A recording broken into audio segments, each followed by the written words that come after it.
How are you out there in YouTube land? I hope you are exceptionally and gloriously well. I do. I really do. Morning from the Lake District. Good morning, one and all. Good morning, one and all. How are you? How are you? So many of you already this morning. Absolutely wonderful to have you here. Morning, London lady first. Great to have you. Cloudy sun in London, says Timmy Bobinson. I wonder where you've taken that name from, Timmy. Larry Ann, UK, sunny and bright here in South Yorkshire. And what else? Let me see. Morning, Shakesh. Good morning, Crazy Bunny and Masca and Blind Hip Shaker. And Teresa Wild is able to be with us today. This normally clashes with her work schedule, so it's absolutely fantastic to have you with us. Really, it is. And yes, how are you all doing? How are you all doing today? I hope you're well. It's Monday, 15th of July, 1 minute past 9, British summertime. Morning, Sasha. Morning, Space Cat, Mummy Spanners and Maria and Steve Holland. Blessings from New Zealand.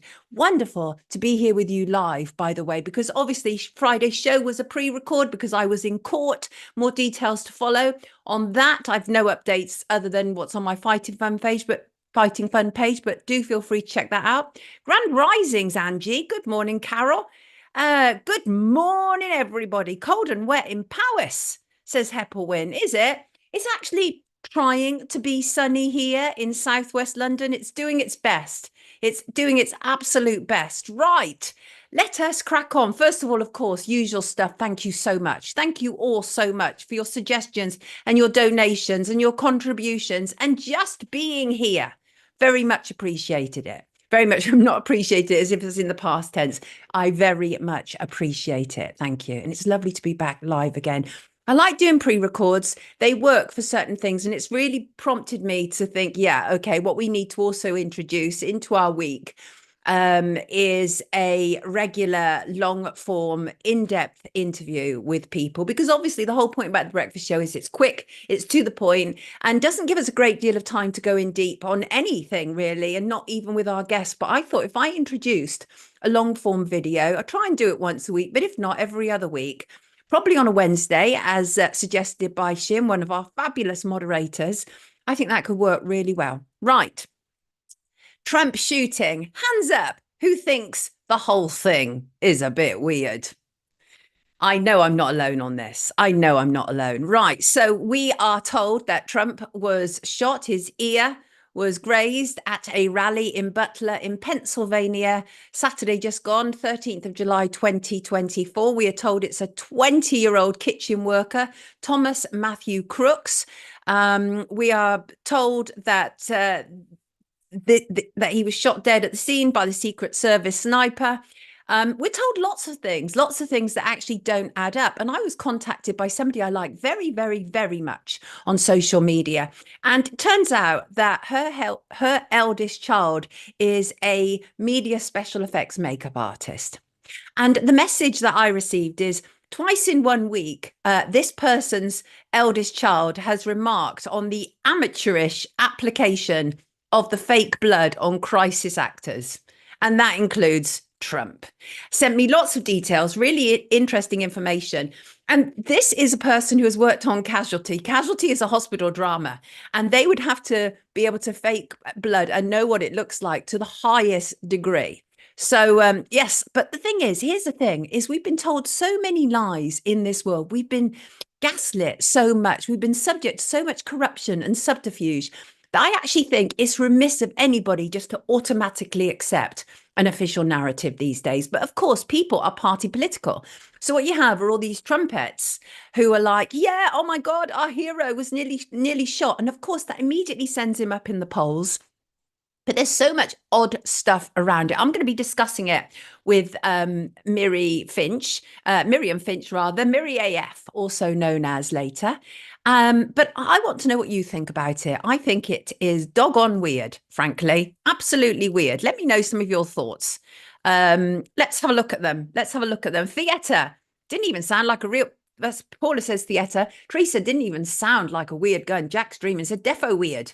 And Trump was the Democrat attempt at murder. Yes, the moment I saw it, it seemed off. Good morning, y'all, says Armand. Paul, of course you can have a shout out for Spain this glorious morning. Oh, new Euro champs. And can I have a shout out for the Scotland fans being voted the best fans at the tournament? Wonderful to hear that. No, Fabio, I think that everything needs to be questioned. Yes, I'm really going there. That's the whole point. When you come onto this stream, you are not going to be subject to all the regular hogwash that you get on mainstream media. And I think we need to question it. Absolutely, we need to question it. There's so much wrong with it. The eyewitness account actually said that him and his friends told Secret Services as a sniper, as a man with a gun on that roof, and they did nothing about it. And then we see footage seconds before the gun of the security detail behind Trump moving people away. So there are questions to be asked. Fabio, it would be absolutely remiss of me not to ask questions. Really, honestly. And we don't accept official narratives around here like everybody else does, because that's not my job. My job is, as a journalist, is to question them, unpack them, and find out the veracity of them. Yes. Lyra Davis says the way the Secret Service was shouting so the audience could hear instead of using their earpieces, suspicious. Yes, we have to question everything, Vex. And Pink Diamond says a moment of silence for the wives of England. And the reason that Pink Diamond says that is there is a statistic, and that is when football loses, that is when incidents of domestic violence against women increase in England. A fairly sobering and awful, horrendous statistic, that one. Uncle Max says, of course, the Scotland fans have voted the best. They're never there very long. I can see what a feisty crowd you've got going on. And Alex is very upset with my take on Trump. Alex, tough. See, here's the thing, is that people expect me just to accept things wholesale when it fits their worldview. That's not how it works. That's not how it works.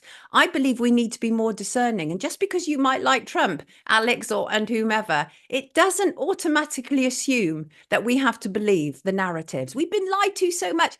How can people have gone through the last 4 years, just the last 4 years, much less decades, but how can people have gone through the last 4 years and see how much we've been lied to by state, by Trump himself, and expect us just to accept this at face value? No, that's not going to happen. Angie, that is a good point. Fake or real, I believe it has changed the atmosphere in USC. I'm not necessarily saying that it's fake either. Right? What I'm saying is there's something wrong with it. There's clearly something wrong with what took place. I mean, the eyewitness account, which will probably never be repeated again on the BBC, but the BBC journalist was very, I doubt that, as I said, that will be repeated again, but the BBC journalist was talking to an eyewitness. Greetings from Holy Russia, says Robert. Good morning to you, Robert. Good greetings to you too. And Christine said, whatever happens, it will get more to vote for Trump. AN, maybe you just don't like him. AN, stop being silly. I don't like him, but that doesn't stop me believing whether something is real or fake, right? Vex said I heard a lot of his trained security was pulled away at the last moment and replaced by untrained first day security. I don't know about that. That's unverified, but that's interesting. There's clearly something wrong with the security. I mean, even actual army security people are saying there was something wrong there. Something is off. So, and I'm not any of those things, but I could see by everything that I've looked at so far, something was wrong there, right? And Shug said the security was extremely lax. Did the security allow it to happen? I mean, that's another question we have to be asking, right? Catherine said it's all theatre. Yes, and I agree with that, healing the silence. Incidents can be genuine, but there are always things hidden within. Yes. So an incident can be genuine in this circumstances. That can be genuine, right? But it could be for a completely different agenda than what we're being told. Oh my goodness, no Shin, really? Kamala Harris rule the USA? No. Oh goodness me. Security were weird, says Heppelwin. Mr. Steve wants to know, why don't you like him? Oh, Mr. Steve, where do I start? I mean, come on now. I mean, I know that many people have bought into the idea that Donald Trump is one of us, but he's not. He's not. First of all, he absolutely supports Zionism. Look what he did in terms of Israel, much less his associations and affiliations with Epstein, although nothing proven. But there are many reasons, Mr. Steve, but most of all, and most importantly of all, I don't believe for a second that he is a genuine alternative. No, not at all. I believe that they really are all part of the deep state. And here's the funny thing is we're still entitled to opinions around here. We still believe in allowing people to have their opinions around here, even people who disagree with me. Isn't that amazing? Now, I just think that's amazing, right? Oh, Andy, what a good point. Remember when you learned that the wrestling was choreographed? Yeah, do you remember that? I used to believe when I watched Big Daddy and Giant Haystacks fighting, I used to believe they were doing it for real, for real, for real. And then we discovered not, right? Oh, Catherine, what about Biden introducing Zelensky as Putin? Wasn't that classic? Wasn't that absolutely classic? Yes. Yes, nobody coming to save us. Got to save yourself, says Crazy Bunny. Timus answers Mr. Steve with the words, he's a tosser. Right, I see. Straight to the point, is it? Right, let's bring in our first guest. It's all gotten very controversial here first thing in the morning. Just the way I like it, frankly. Just the way I like it. Not necessarily being controversial, but let's get you talking. Let's get you talking. That's the way it should be. Good morning, Headley Rees. Hey, Sonia, how you doing? I'm doing very well, thank you. Everybody, this is Headley Rees. Whether you know him or not, he is a long-term farmer whistleblower. He's an insider. He also runs Farmer Flow Limited, and their mission is to provide clients with a strategically tailored action plan for their biopharmaceutical value chains. None of this may mean a damn word of sense to you, but Headley is here to make it make sense. And Headley, you've come and you're joining us to talk about Patrick Valance. And Patrick Valance, of course, has just recently been made Minister of State of Science, one of the most controversial appointments to Sir Keir Starmer's new cabinet. Also, we used to call Patrick Valance, because obviously he became most famous for being around the C19 podium. We used to call him Dr. Doom for his wild and outrageous announcements, rather, about COVID and about lockdown and about the jab. But you're here to talk about his business interests, which is something that you've been looking into for a while, right, Headley? Yes, absolutely, for quite a long time. I've got a few little screenshots here that just to sort of prompt me. But if we go back to when Patrick Valance was president, pharmaceuticals, R&G, GlaxoSmithKline, GSK. So I'm looking here at attendees at the meeting, the Ministerial Biopharmaceutical Industry Strategy Group, a government industry group. The chair is George Freeman, who had life sciences under his remit. The co-chair is Pascal Soireau, who was, I hope I pronounced that properly, but he is the current chair of AstraZeneca and was still 10th of June 2015. Patrick Valance was there. And I'm just looking down the list, various other companies, Pfizer, Dr. Ian Hudson, the then chief executive of the MHRA, was there. So this group have been meeting since 2001. So Patrick Valance was part of this group at the time, really, when he was working for GlaxoSmithKline. And this was prior to him joining as whatever he was called through C19. Go on, Sonia. So this is interesting. So I'm looking at this. You sent this to me. This is the boardroom. This is the 10th of June, 2015, Ministerial Biopharmaceutical Industry Strategy Group. What is that all about? Break it down for us, Headley. What were they meeting about? It was basically you scratch my back and I scratch yours. The UK government was saying basically pharmaceuticals is a very successful industry. So Mm. You could make us very successful, and we could make you very successful. And, you know, it appears that's exactly what's happened. So that is fairly concerning. Obviously, we're talking about leading players in big pharmaceutical giants meeting up with members of parliament and political representatives, and they're coming together in a most unseemly manner. And obviously now Patrick Valance, he's been hoisted aloft, hasn't he? He's now the Knight Commander of the Order of the Bath, made so in order to be able to take up that new role. And this is a man who has made a great deal of money from pharmaceuticals, right? Absolutely. Who knows how much, because so much of this is all undisclosed and whatever. But I wanted to add to that, Sonia, because Patrick Valance is also a non-executive director on a group called the Advanced Research and Innovation Agency. Now, most people wouldn't know about this, but another non-executive director is Kate Bingham, who is described as venture capitalist and former chair of the vaccine task force.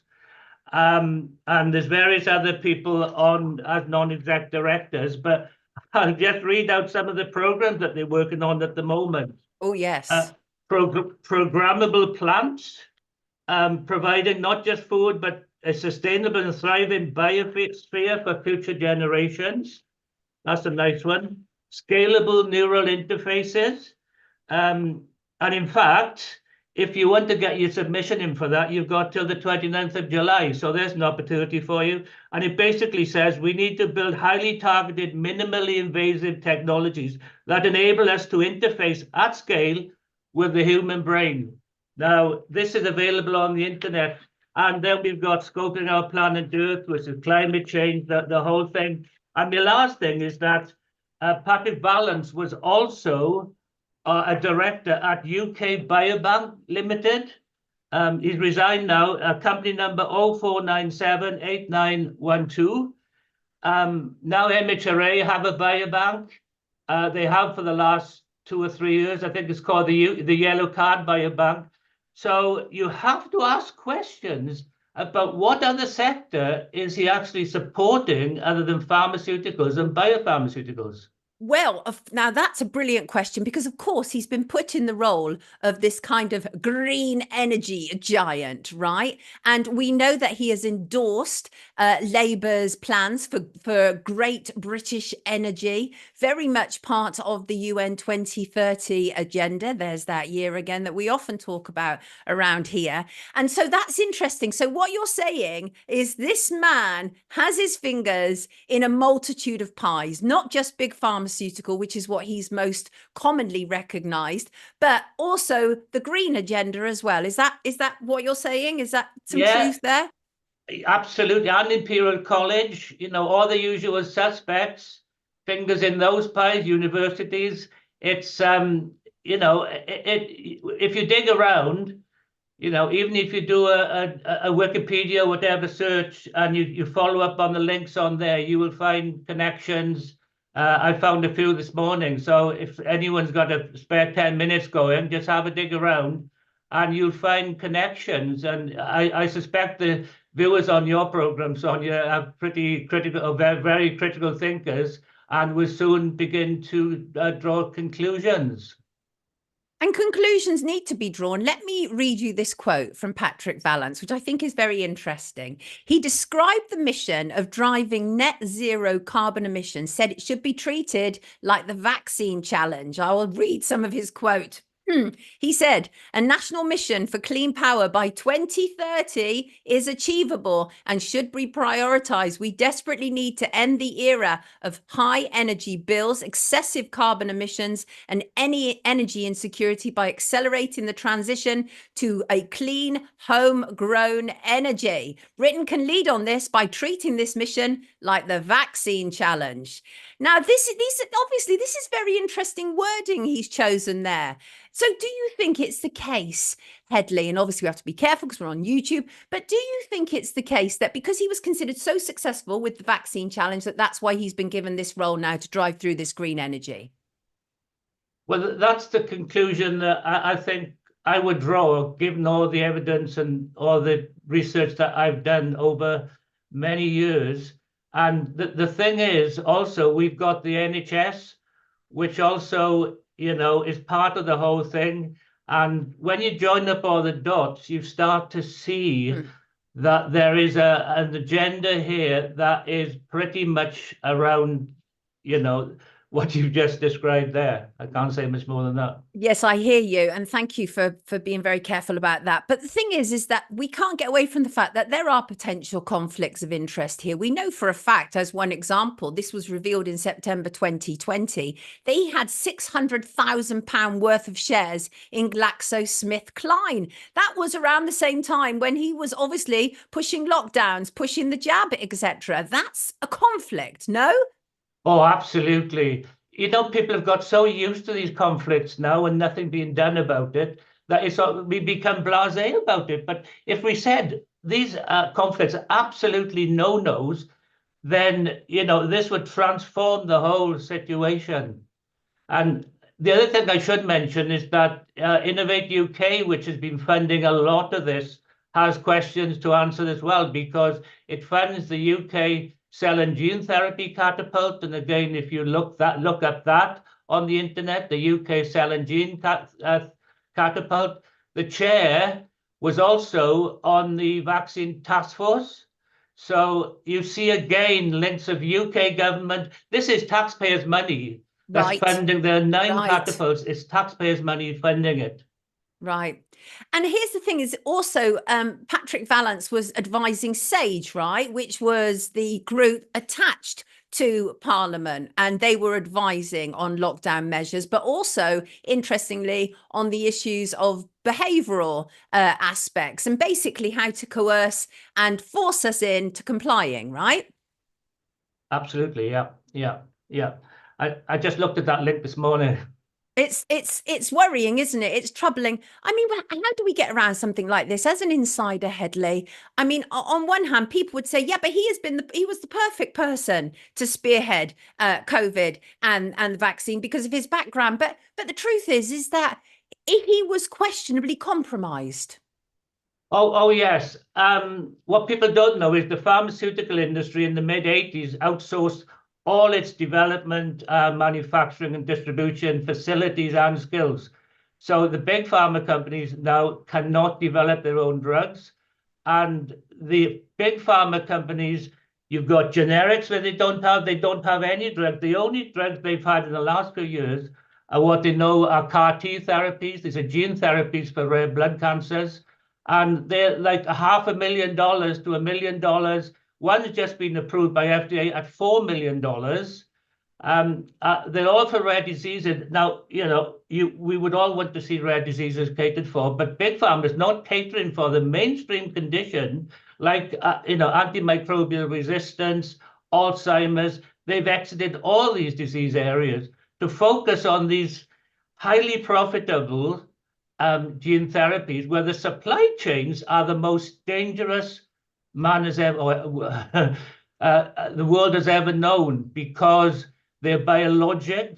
They're very difficult to keep safe because biologic materials can change in an instant with a temperature variation. The potency can change. And that's one reason why we've seen so many side effects with these gene therapies, is because they can become toxic just with the way someone made it. And just to finish off, the MHRA now is allowing hospitals to make these gene therapies in their pharmacies. So, you could not make this up. No, you couldn't make it up, sadly. Thank you, Headley, for that insight. We always appreciate it. We really do, everybody. This is Headley Reese. You can find him on Twitter and a number of other places, and Substack, actually. I think we've got a link to your Substack. Pretty sure we have. And we'll make sure that goes in the description, Headley. Thank you so much. Okay. Yeah. Take good care of yourself. Have a lovely Monday, thanks, Headley. Sonia. Nice speaking to you again. Lovely to see you, sweetheart. Take care. Thank you. Brilliant. So there you go. And you see, the thing is I had a lot of problems with Patrick Valance being given that role anyway. It concerned me. It concerned me greatly. Now, I'm wondering if we have time to do the next item before I bring in my next guest. I'm going to save it until after my next guest, and I'm going to pick up another one. I wanted to talk about Dr. David Kelly because it is 21 years ago today when Dr. David Kelly gave an interview at a parliamentary committee, and 2 days later he was found dead. So we're going to talk about that a bit later, and I'm going to get your feedback because I put it out on social media. I asked people on social media what they thought about it, and the fact is very few people believe the official story on that. Very few people indeed. Tell you what, let me quickly catch up on the Lucy Letby story. Of course, Lucy Letby, former neonatal nurse. Well, the floodgates have opened, haven't they? Absolutely opened after the retrial the other week, in which so much censorship around it existed. We couldn't find out details about the appeal, couldn't even read a New Yorker article. I mean, there were a number of crazy issues, but now the floodgates are opening, and even mainstream outlets like The Guardian, The Telegraph, and the Daily Mail are forced to finally admit that there is something glaringly wrong with the convictions of Lucy Letby. As I say, a former neonatal nurse. She's been convicted of the deaths of 8 babies and the attempted murder of 8 babies at the Countess of Chester Hospital in England. And Steve wrote saying, I'm writing to thank you for highlighting Lucy's case in your recent interview with Dr. Richard Gill. Like many people who have followed Lucy's case for the last year, I have become aware of the deceptions and corruption within the prosecutions brought against her. I hope it will be possible for you to discuss this matter again. And I have sent separately a brief summary of the case, which I sent to news outlets last year, which may be of some assistance. Absolutely, Steve. Totally appreciate that. I suspect, though, that this has fallen on deaf ears as far as the BBC are concerned, with their coverage still appearing more designed to convince the public of Lucy's guilt rather than to provide informative reporting. And this has been the subject of harsh criticism on the Science on Trial website, which evaluates the case against Lucy Letby and elsewhere. But yes, no, this is something that's ongoing for me, Steve. I was late to the table on this. A number of people had said to me, Sonia, you have to look into this. There's something wrong with these convictions. They're just not stacking up. And statistically, they're problematic, but there's so many other problems. There was a lot of kind of conflict, different accounts. I think the retrial has actually proven probably quite useful, because what it's been able to solidify is how much conflict there actually is in detail regarding witnesses, regarding the police investigation between the first trial, which was in August 2023, and the most recent retrial. So that is ongoing. We will keep abreast with that. And yeah, but always feel free, like Steve, to contact me and let me know anything that's interesting you that you'd like me to cover. Soul Rebel says she's a patsy. They don't care about the truth, Sonia. Nettie says, hello, you don't know who or what to believe anymore. And this is the thing, Nettie. So the least that we can do is approach everything with caution. And I don't believe that it's the right degree of caution to automatically say, oh, this event happened, I must believe it from top to bottom. No, that's clearly not the right degree of caution. Not at all. Let's read some of these. But I haven't been able to sleep well since YouTube ad block, because they pick the loudest and most obnoxious ads at night. Goodness me. And Healing the Silence says, whenever there is a major story of someone being found dead, in quotes, not all is what it seems. Well, the Dr. David Kelly story, I think, is intriguing in many respects. And obviously it doesn't add up, but we're going to go into that in more detail because I don't want to rush through it in the couple of minutes that we have. So I want to catch up with you. Oh, what's this, Uncle Max? Right now, the National Grid dashboard is saying that renewables are providing only 16% of power generation. Oh, good morning, Rathnate from East Yorkshire. How are you?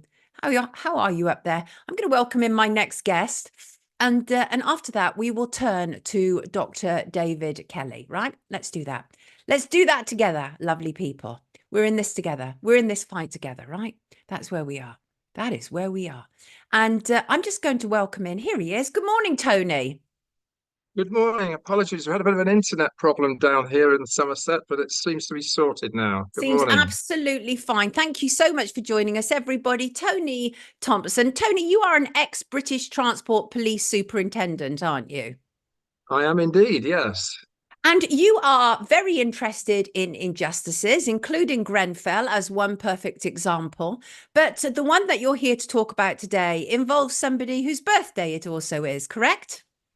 Yes, Clive Freeman. He's 81 years today, and sadly, he's still in a British prison after some 36 years, which is absolutely outrageous considering the government is trying to release prisoners early. Unfortunately, he doesn't come within that, but he's passed his tariff by 20 years, and unfortunately, the previous government refused to engage with me, including the parole board, to explain why they're keeping him in. This is separate, of course, to his claim of innocence, which I'm representing him in with the Criminal Cases Review Commission. They are writing to me more now. I've got another recent letter from them, Good and to hear that.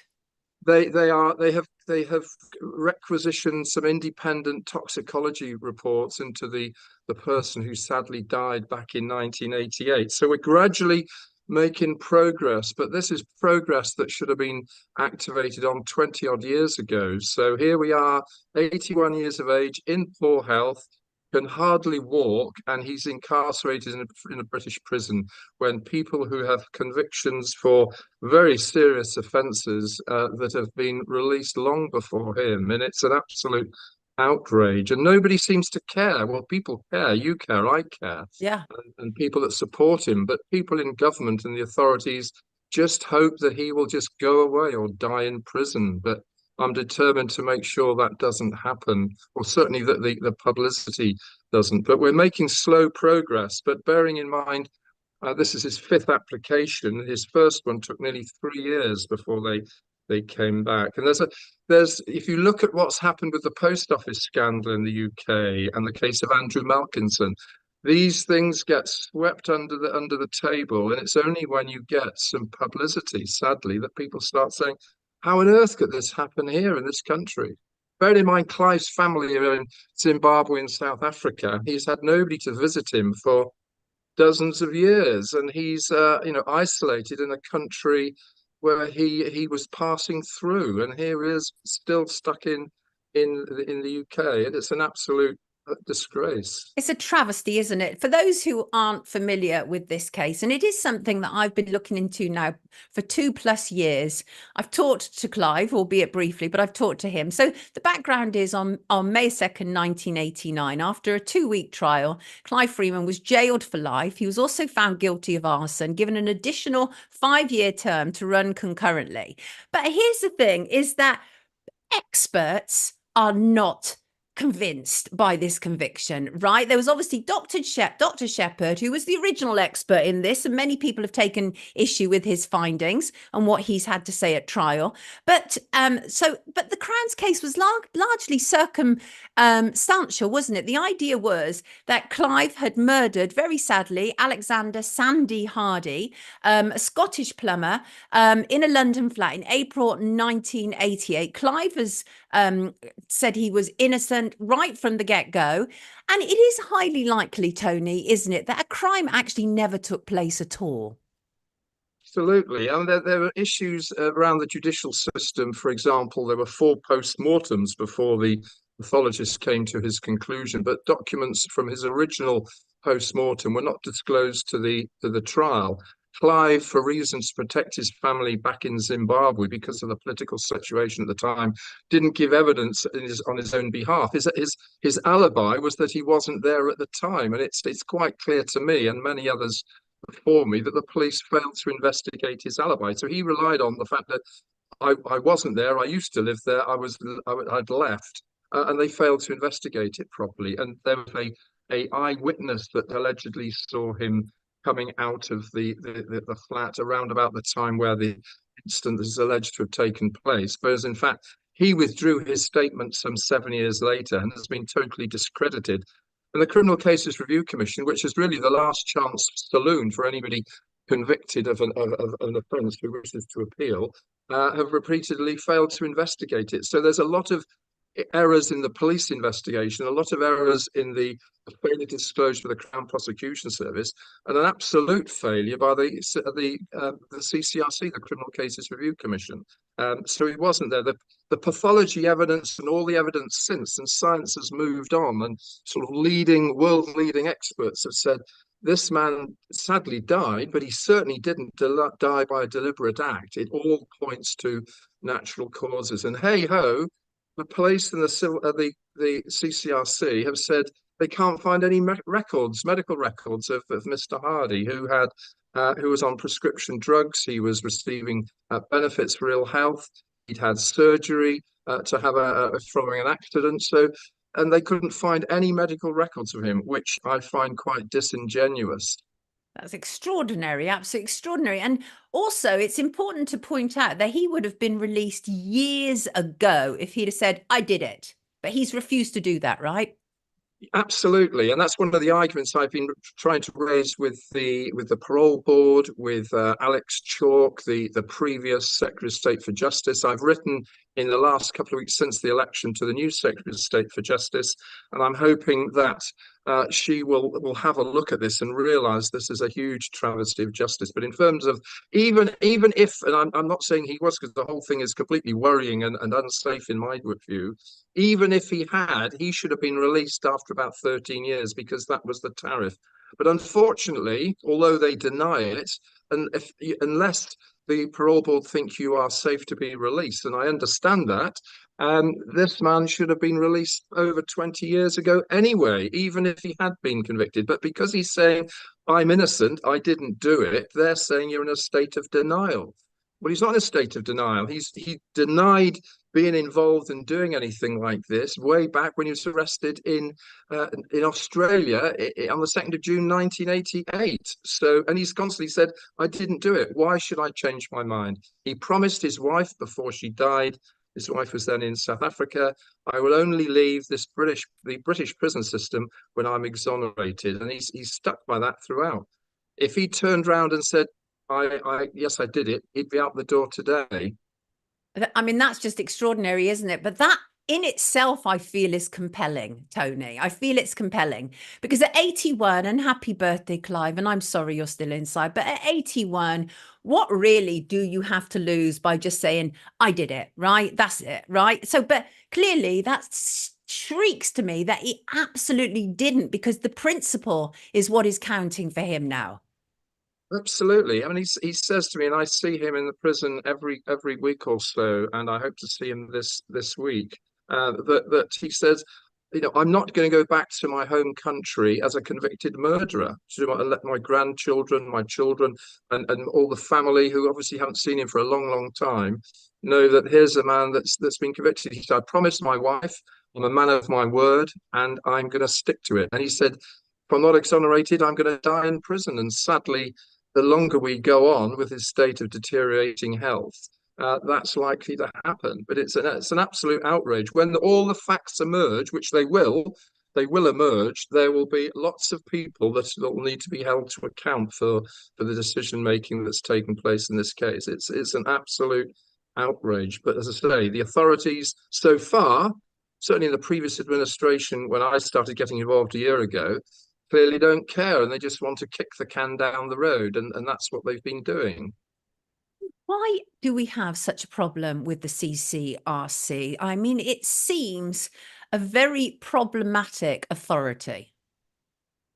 Well, they clearly seem to be under-resourced, but I haven't heard the chair or the board shouting out loud to the government. They work in a very they've got a nice shiny building up in Birmingham. Most of them are working from home, part-time working, but without looking at their inner workings, they don't disclose much about what they do. And if you look at their annual reports, they're a bit of a spin on what they do. But they have, they miss so many things over the post office inquiry. There's a report coming out, hopefully this week, into the Andrew Malkinson case. Andrew Malkinson, as you know, was wrongly convicted. Falsely accused of rape, yeah. In prison for was it 17 years? 17 years, and the CCRC and the Greater Manchester Police were aware of this, and they did nothing about it. And this is the problem. We need a mechanism in the UK that is far better than the the Criminal Cases Review Commission. It's not working. It needs overhauling, and the people there may be best intentions. I have grave doubts that they recognise what innocence looks like. They're looking for evidence to show that a case is unsafe, which by inference is that the people may or may not be innocent, but the case is unsafe, and it needs a complete revision. And I hope the new administration, the new government in the UK will overhaul it by means of a royal commission, or certainly an internal review. It's well overdue. Well, I do have some hope in that regard, just because I do have respect for the person that they've brought in as essentially the prisons minister, and that is James Timpson, somebody who understands, employs former convicts in his own shops in Timpson's, and somebody I've had a great deal of respect for a very long period of time. So I do hope. Have you thought about appealing directly to him? I've already written to him. Of course you have, Tony. Of course you have. I didn't doubt that for a second. I haven't yet written to the king, but I'm sure that will be on its way. But all the key people I've written to, there's letters that will be waiting, hopefully, on their desk. I appreciate when a new government comes in, and the new Secretary of State for Justice will have a huge in tray, but it's important through the officials that I can get this case into the public higher up the in tray. And of course, the Daily Mail have been covering this yes, significantly, and there's more to come on that as well. But there is, when people hear about people being released, there is obviously a very strict criteria, and of course, people that pose any risk to the public, involving a whole range of offences, of whether sexual offences, offences of violence, there will be a huge assessment before they're released. The people that the government are going to be releasing under this sort of fast tracking scheme in September will people who are assessed to be no risk to the public. There's been a lot of controversy about people going out that are going to be causing new offences. The government will be ensuring that only those that pose no risk to the public are released, and I'm confident that will be taking place. And Clive Freeman poses absolutely no risk. No risk, zero risk. I've got a report that he had 20 years ago from a governor in one of the prisons he was at, saying this man is an exemplary prisoner. He complies with all that we require. He's well overdue his tariff, and that was 20 years ago. And here we are, and the parole board, I've written to the chair and the chief exec, they don't reply. They just hope you go away. Well, they've got another thing coming if they think I'm going away. I'm going to quote you to end our conversation. You said, a miscarriage of justice has been hidden in plain sight, and we implore the Commission to take a long, hard look at the way each piece of evidence that has been submitted over the years has been dismissed as not new, while it too fails to see the big picture to which it so often refers. Those are sobering words, Tony. We can only wish and hope and pray for Clive at this stage. We're going to put some links in the description below. I think one of them will enable people to vote. Can you tell us a little bit about that? Yes, it's called a block voting scheme. The purpose of that is not to people to judge whether he's innocent or guilty, because they don't have that amount of information. This is about getting him released.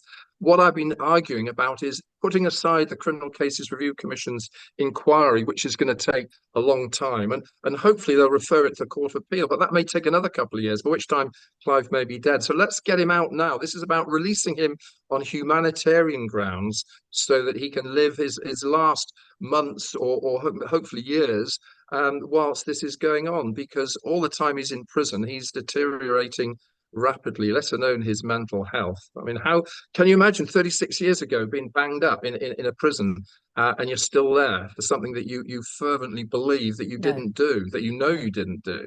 No, it's an absolute travesty, Tony. And thank you so much for being prepared to consistently and constantly put your head above the parapet over these issues. Really important. Thank you, everybody. This is Tony Thompson. Please vote. Please vote. We need Clive Freeman released. Happy birthday, Clive. Sorry you're still inside. You shouldn't be there. Tony, take good care of yourself. Thank you for joining us this morning. Thank you, Sonia. Hope to speak to you again soon with some positive news. Oh, let's hope so. Let's hope so. Thank you. Take care. Thank you. what a solid geezer. I mean, you know, it's like, I think it's so wonderful when people have, you know, he's had his career, very successful career, and now he's out there fighting the good fight for people, and I think that's a wonderful thing. Frankly, I do. How are you doing there in the live stream? And Lyra says, gone are the days where experts in their chosen field helmed the research project. Now it's whoever is popular with their powerful mates or been successful in an unrelated area being shuffled about. What's this, Uncle Max? Right now, the National Grid dashboard is saying that renewables are provided. Oh, did I read that? Why am I rereading messages here? Oh, because my stream hasn't moved for some reason. Ooh, what's this? Free Clive Freeman. Absolutely. And did Stephen actually win the lottery? I don't know that story. That's interesting. I shall be looking into that. That's very curious and interesting. I believe even, what's this? It's the stuff of nightmares. I wonder how many people are wrongly locked away, says Jilly Poof. Too many.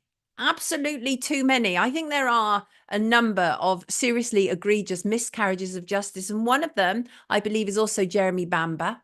That story does not add up. No, it doesn't. They withheld information. I mean, that's the problem, is sometimes the correct and accurate information doesn't even get to the trial. It is withheld. So completely awful, horrendous situation. Let's welcome in our next guest, because it's that kind of morning, right? And if you thought I started off in a controversial way, you ain't seen nothing yet. Yes, one of those days, people. Hey, you got cash? Remember, keep cash, even if you only got change. Hello, Miri. Good morning. Good morning, Sonia. How are you?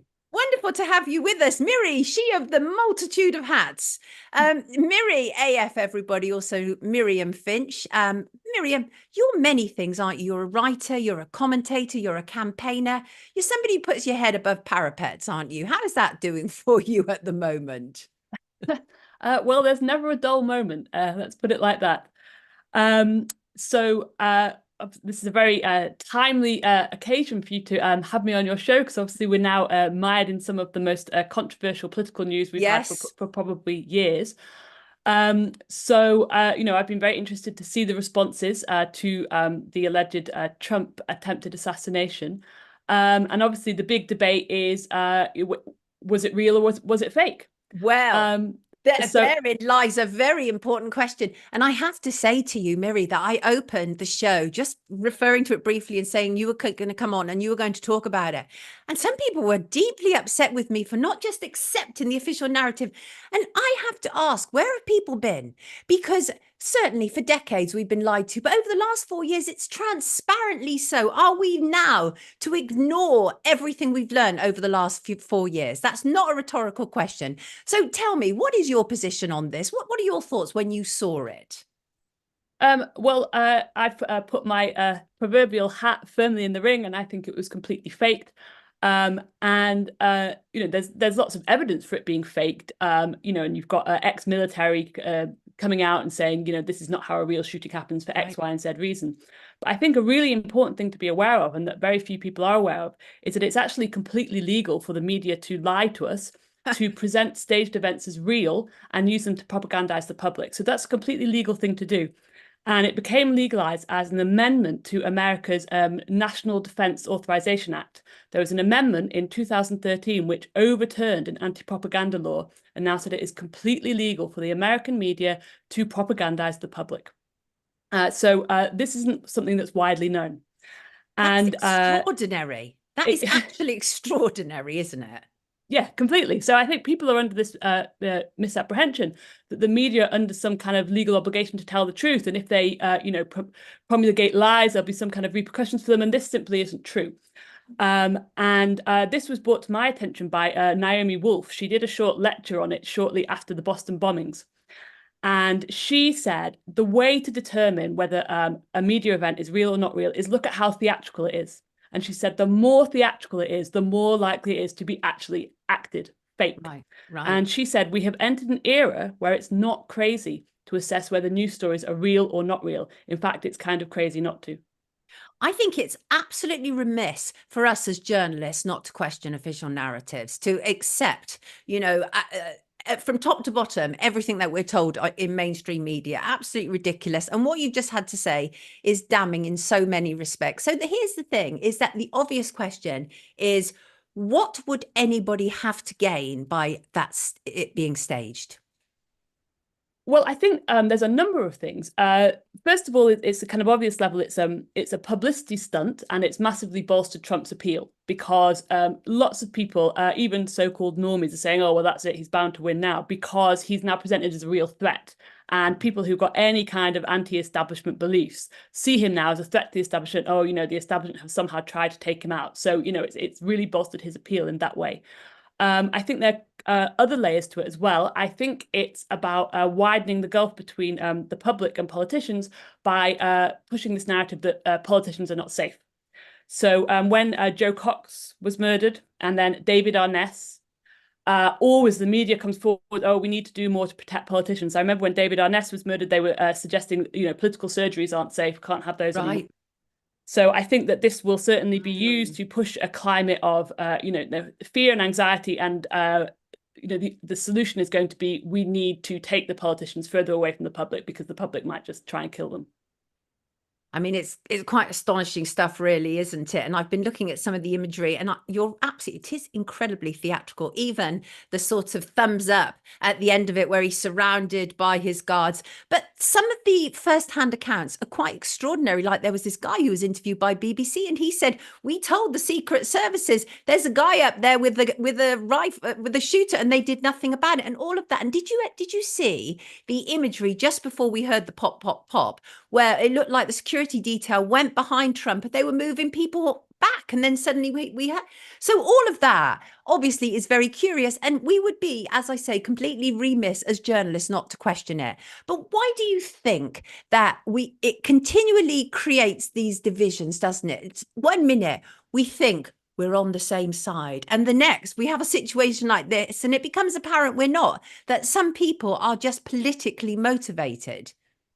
Yeah, absolutely. I've seen a lot of people comment on the fact that, people on our side were quick to say, for instance, Sandy Hook was faked or some school shooting was faked. But then when this happens, they're suddenly on side with the media narrative. Oh, no, this is real. I think this is just about the power of hero worship.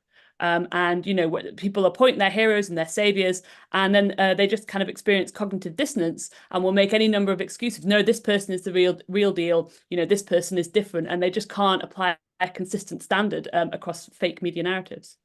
Now, so here's the thing, Miri, I didn't actually invite you on, did I, to talk about Trump? But the thing about news is it just happens, right? Or it's planned to just happen. But either way, that was a perfect opportunity to be able to ask you about that. But that segues nicely into what I also want to talk to you about, because I think it's really important. And that is this whole idea that elections are rigged. And you wrote, I thought, actually a brilliant piece about it. And you've been very forthright in your opinions about this. And you talk about the learned helplessness of us believing that elections are a foregone conclusion. Break that down for us. Right. Well, it's become quite a consistent, uniformly adopted belief in dissident circles, conspiracy theorists, that, you don't vote, and you don't vote because it's all rigged anyway. You're giving your power to the system, and if voting made a difference, they wouldn't let you do it. And people just repeat these mantras, and I repeated them myself for many years. And it wasn't until COVID came along that I became politically active and started actually challenging the veracity of these beliefs. Like, I've said these slogans a lot, but are they actually true? And so I got involved in local politics, and I've stood as a council candidate 4 times, and I've seen things from the inside. And Right. it becomes very apparent very quickly that they are not rigged. And voting absolutely does make a difference. And that's why the establishment has very cleverly neutralized the opposition by convincing them not to engage in this process. I mean, if you are, an evil establishment wanting to impose all sorts of horrors on the population, it's absolutely fantastic for you that this large cohort of people who oppose you don't vote. It just gives you an easy access to get whatever you want in place without the opposition challenging you.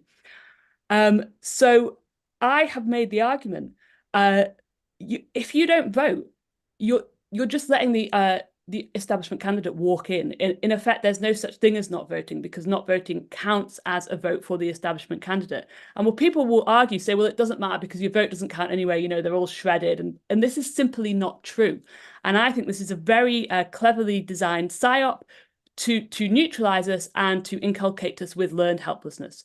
And that's really what I want to challenge, because if we, as you know, a bloc, as dissidents, conspiracy theorists, whatever we want to call ourselves, if we mobilized, got together and voted, we could get representation on the councils and even in parliament. And that has been definitely proven by the Muslims. And what they have done at this general election and in the recent council elections, they organise, they all get behind one candidate, they go out as a bloc and vote, and they get their candidates in place. So it is possible, and we could do it too. And it's very interesting in this piece, you talk about how people talk about there's no point in voting because the result is already decided, but you actually compare it to a lot of the activism that happened around C19. Again, we're on YouTube, so we have to be careful, but I completely, that resonated with me, that point. And as you said, you know, if we said, well, there's no point in us, you know, campaigning against this, we might as well just stay at home. It was the pushback that has made so much difference to this issue. And you compare it in terms of voting, but you're not necessarily talking about going out and voting for the main parties, are you? That's not where you're coming from. Oh, no, not at all. And I completely understand not voting if you've only got uniparty candidates. So I've been faced with that and just spoiled the paper. But what I'm trying to impress on people is there's actually now a multitude of genuine pro-freedom candidates, whether they're standing for the small pro-freedom parties like Heritage or whether they're standing as independents. And there's more of them than ever. And they need your vote to be able to do anything. And, you know, it's absolutely self-destructive to not go out there and vote for them. And they can win if they get votes. And you know, to reiterate, this is what the Muslims have just proven to us. So yeah, I did compare it to COVID insofar as it's very similar. When COVID happened, us going, well, you know, there's no point in protesting. There's no point in fighting back. There's no point in publicly opposing anything because it's all rigged anyway and it's all a foregone conclusion. I'll just sit at home and do nothing. It is exactly the same. And of course, we wouldn't have done that. We went out and fought back against COVID in all sorts of different ways. But then somehow this paralyzed thinking kicks in with voting and politics. Oh, no, we just sit that out. We don't do anything about politics. We just let the establishment do whatever they want. I mean, it's as I say, a brilliant piece. We've actually got a link to it, which we'll put in the live comments, in the live chat. But here's the thing: is that one of the things that, I mean, you tackle a number of issues that people come up with when they say that they are politically homeless. I'm one of them, and they don't want to vote. And one of them is people don't want to be responsible for what the government then go on to do. But you kind of tear into that, and I think it's very interesting the way you go about that. So just expand on that for us. Are we accountable whether we vote or not? Well, I think the idea that you're responsible for what someone else does is just wrong. You're not responsible for what any other adult does. And I use the example of if you marry someone and you actually do enter into a contract with someone when you marry them and they go on to do something appalling, is that your responsibility because you married them? Did you endorse all their future actions when you married them? Were you supposed to be psychic and know what they were going to do? And of course we'd say, well, no, of course not. That's victim blaming, you know. People are responsible for themselves. Their spouses aren't responsible just because they married them. But then we have a much less formal, much less contractual relationship, which is just going into a ballot box and putting a mark by someone's name. So to imagine in that situation, you're somehow responsible for what that person goes on to do is just, you know, ridiculous. Of course you're not. They are responsible for themselves. And when you vote for someone, you're not saying, I endorse everything they've ever done, everything they're going to go on to do. You're just saying, with the information available to me at this time, I think this person has the best possible chances of representing my interests in Parliament. That's all you're saying. Do you think Labour got what they wanted from this election? Absolutely. When people say it's rigged, I say, well, it is, but not in the way you think. They don't shred votes. They don't add votes. The way they rig it is very simple. So they use the mainstream media to get normies to vote for their desired candidate. And then they use alternative and social media to get dissidents not to vote at all. And that's really all they need to do. And then their candidate walks in. And I have to quote you from this article. So please let me repeat once again, the election result is not decided. It's not all rigged. The future isn't preordained. And I studied psychology. So again, I do understand about learned helplessness, but none of that is good for us, is it? To say that, you know, the power, we have no power whatsoever. It's out of our hands. That's no good from a psychological perspective, apart from anything else. It leaves us feeling utterly helpless, doesn't it? Yeah, that's absolutely right. You know, it's so black pilled, isn't it? You know, Yeah. we've got no control. They just do whatever they want. But actually, this flies in the face with what people will say about the overlords, as I call them, a lot of the other time. Like you know, they have to have our consent. They have to tell us what they're doing. You know, what we do makes a difference. So it seems again that voting is compartmentalized. Like in other spheres, you know, they need our consent. They can't force things on us. But when it comes to voting, oh, they have complete control, complete power, and we just can't do anything. It's not true. It's not consistent, and it's not helpful. Absolutely. Couldn't agree more. So moving forward, am I taking it that your advice is that in future, if there are independent candidates that you at least align with on some level, you should consider voting for them? Yes, absolutely. And even better, you should consider standing as a candidate yourself, which is much more Ooh. straight than most people imagine. So you did it 4 times, right? Would you do it again? Absolutely. I'm looking forward to it.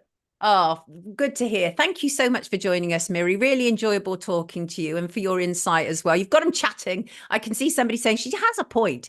And the thing is that a lot of people who watch this stream, they are like me, politically homeless. We're so disenfranchised. We don't know who to trust anymore. Even the fact that such a major world event like a Trump shooting leads us asking whether it's a psyop or not. And do you think, before you go, because I know you're a deep thinker, but do you think that this is also all part of it, is to make us disbelieve what is even going on in front of our eyes?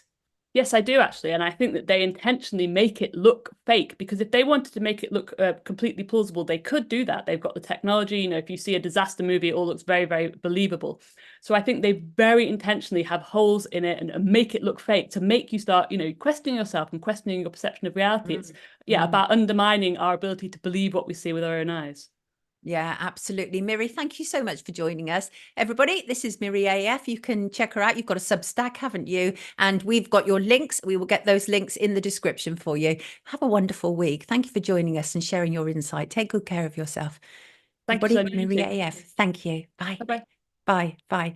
Yes. And look, you know how it goes around here, people. We're open to all different perspectives. So if you have a perspective where you know unquestionably that Donald Trump was shot, feel free to contact me. Write to me. I'll read out your email, right? I promise I will. I promise I will. As long as I don't get thousands on the subject, but as long as I get a reasonable amount, I will absolutely talk about that as well. Or even offer yourself up to come on and say, no, this is exactly why it's real. And it's important for us to acknowledge it.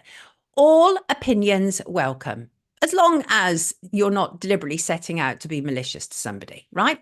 And I'm going to welcome in my final guest, because then I will then switch to news and I will be able to talk to you more in the comments. I will not comply, I suspect that image says there. And here she is. Good morning, Fiona. Hello, how are you? Lovely to have you with us. Was that I will not comply, that image that we saw? Absolutely. Yeah. For those who are not familiar, this is Fiona Rose Diamond, also known as Fiona Hine. Why have we got 2 names going on here? Oh, so many people have asked me that over the last few years. So it was actually something I changed on Facebook because I had a bit of a stalker back in 2017, 2018. So Fiona Rose Diamond was a name I changed. It's my Facebook name, basically. But it had a meaning behind it, because I used to work for British Airways. So the Rose came from the fact that lots of Americans, when I would fly to America, would call me an English Rose. Okay. And then Diamond comes from the fact that they are formed under pressure and they're solid and they're strong. So it had a meaning behind it, but it did happen after a couple of glasses of wine. And I just left it, and, you know, it's still there. Well, it's interesting, after a couple of glasses of wine, of course, given what we're actually going to be talking about. So for those who aren't familiar with Fiona, she's an activist, she's a law student, she's an event director, but she was also an absolute leading light during C19, organising really, really powerful, important activism, and for which you have paid dearly, haven't you?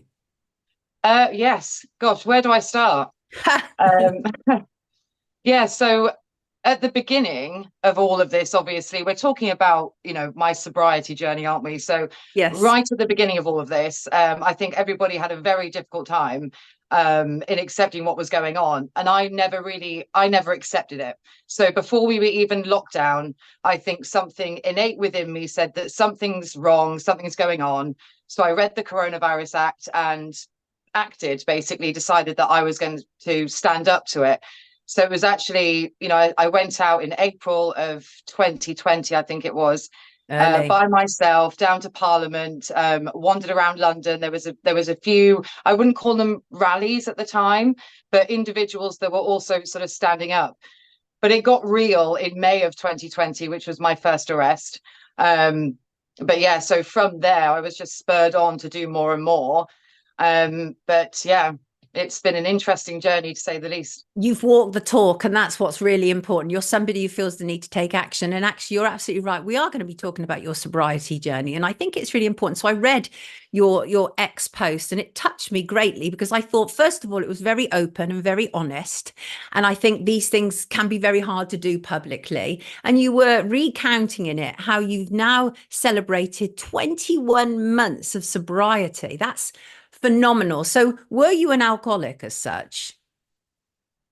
So I don't really subscribe to labels. I think that, yeah, I think anybody who's had experience, maybe, with a family member who may be labeled an alcoholic or may well be, myself, for example, my father had a dependency upon alcohol. In fact, it killed him in 2019. So my perception of the definition of alcoholic is someone with that physical dependency, that need, they need that, otherwise they will withdraw. And like my father did, because he refused to acknowledge in hospital that he was an alcoholic.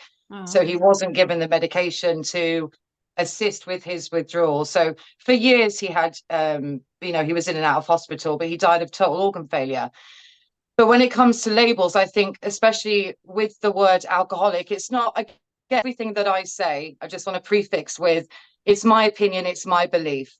I think we can all have our own opinions and beliefs about, about anything and everything. We can ask questions, we can believe what we want to believe.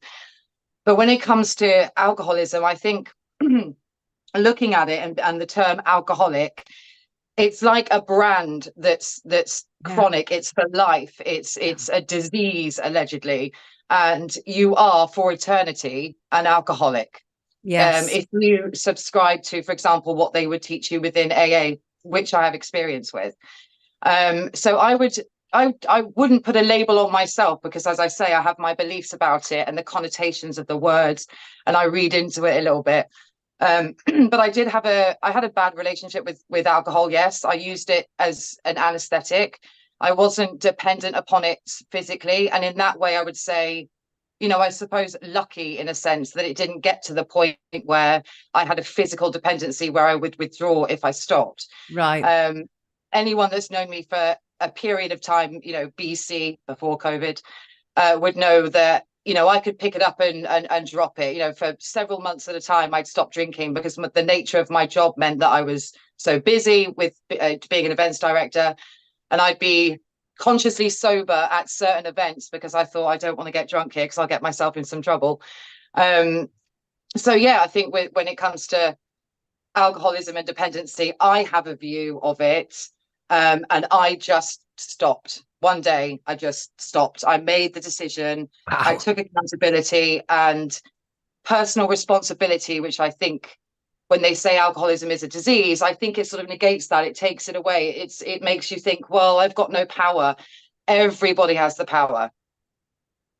I mean, that's quite phenomenal. So when you just made that decision, what was it? What was the straw that broke the camel's back, as it were? I think going through for years, I've made silly mistakes, and I've had, I've used alcohol as an emotional crutch, as an anesthetic, as I said, to deal with underlying issues that I never unwrapped, I never addressed, because I had this adverse sort of reaction to the word victim. I hated the word victim. I'm not a victim of anything. So I never addressed the issues for the reasons that I did drink. And obviously that got harder, as I don't need to explain why lockdown and why also being awake to what was going on and to standing up against it and seeing the corruption and the lies and the darkness, it was very difficult to go through that time already with the issues I'd say that I did have.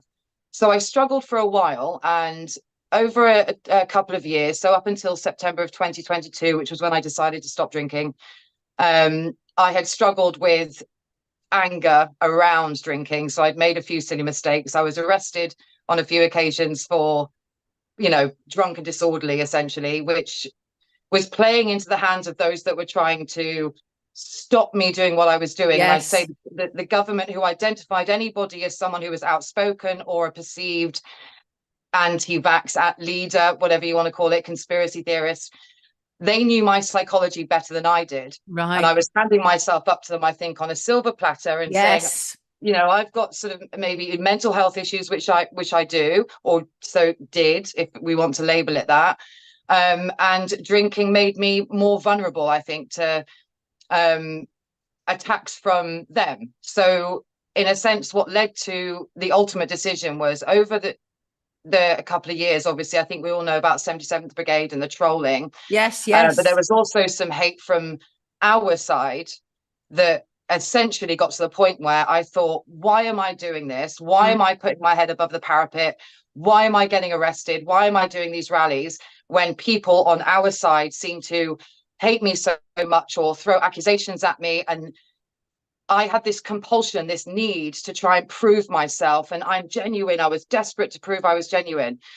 So it was my own psychology that got me into this dark place. I let outsiders affect me. And then in September, on the 28th September, I think it was 2022, I took an overdose. I drank myself into oblivion for probably about 3 days. I filmed a video in that state, of oblivion. Couldn't remember anything post, what I'd said. Posted it on social media and then took some tablets and basically woke up in hospital the next day. Wow.